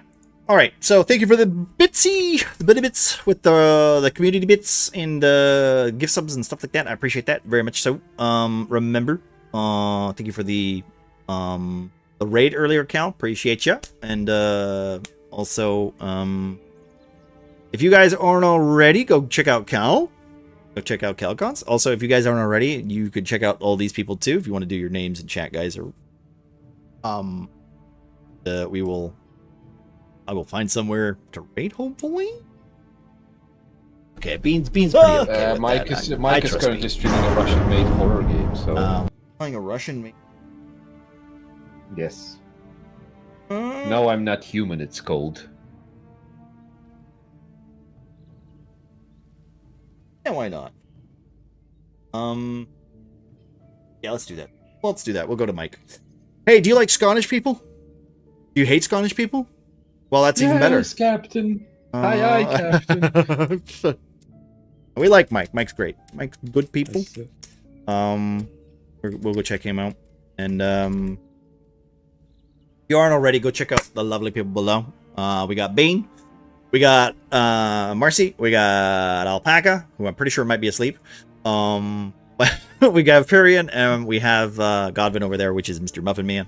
Hello. To be fair, only 2 out of the 3 stream anymore, but if you want to check them out, you can. We do Muffin? Just Muffin? I think it is, right? I guess it's just Yeah, Muffin. it's just Muffin. Yes, it's Just Muffin. Hello. Okay, we're gonna do the raid. We're gonna sub raid. If you guys want to follow the raid, appreciate that. Get your points back from the channel point. Okay, Bean's pretty okay Jesus with Christ, that. that's loud. I trust Bean. I need to turn that down. That's so loud. We can go over that way. We will be back 2 weeks from now for more The Shadows of Oakhaven. We've opened this chapter quite nicely. We'll see how the party deals with a goblin horde and a vampire horde. I have no idea how we're gonna make Ernie fit to next episode. Maybe he came back. Maybe he came back. We'll see. We'll see. He just killed one goblin, and much like James Woods just go, ooh, fucking goblin, ooh, fucking goblin. just kept walking, killing goblins. Into the forest. It'll be his turn to just come off the edge of the board and kill everybody, rather than Kitsune's that was last week. So Sorry. Bean is an awesome streamer. I agree. So is Muffin. If you aren't checking those people out, go check them out. Different, thank you for the follow. Appreciate that. And I think thank you so much for watching. We'll see you next time. Have a lovely rest of your weekend. If I don't see you, I probably won't. And do your dailies. Yeah, do your dailies. I guess. Thank you very much. Get those gacha points. And we'll see you next time. There you go, everybody. Have a good night. Bye. Let's go see Mikey Boy. He's playing some weird, like, I don't know, kink simulator, I think, where you're going to find out whose skin's green. Yes.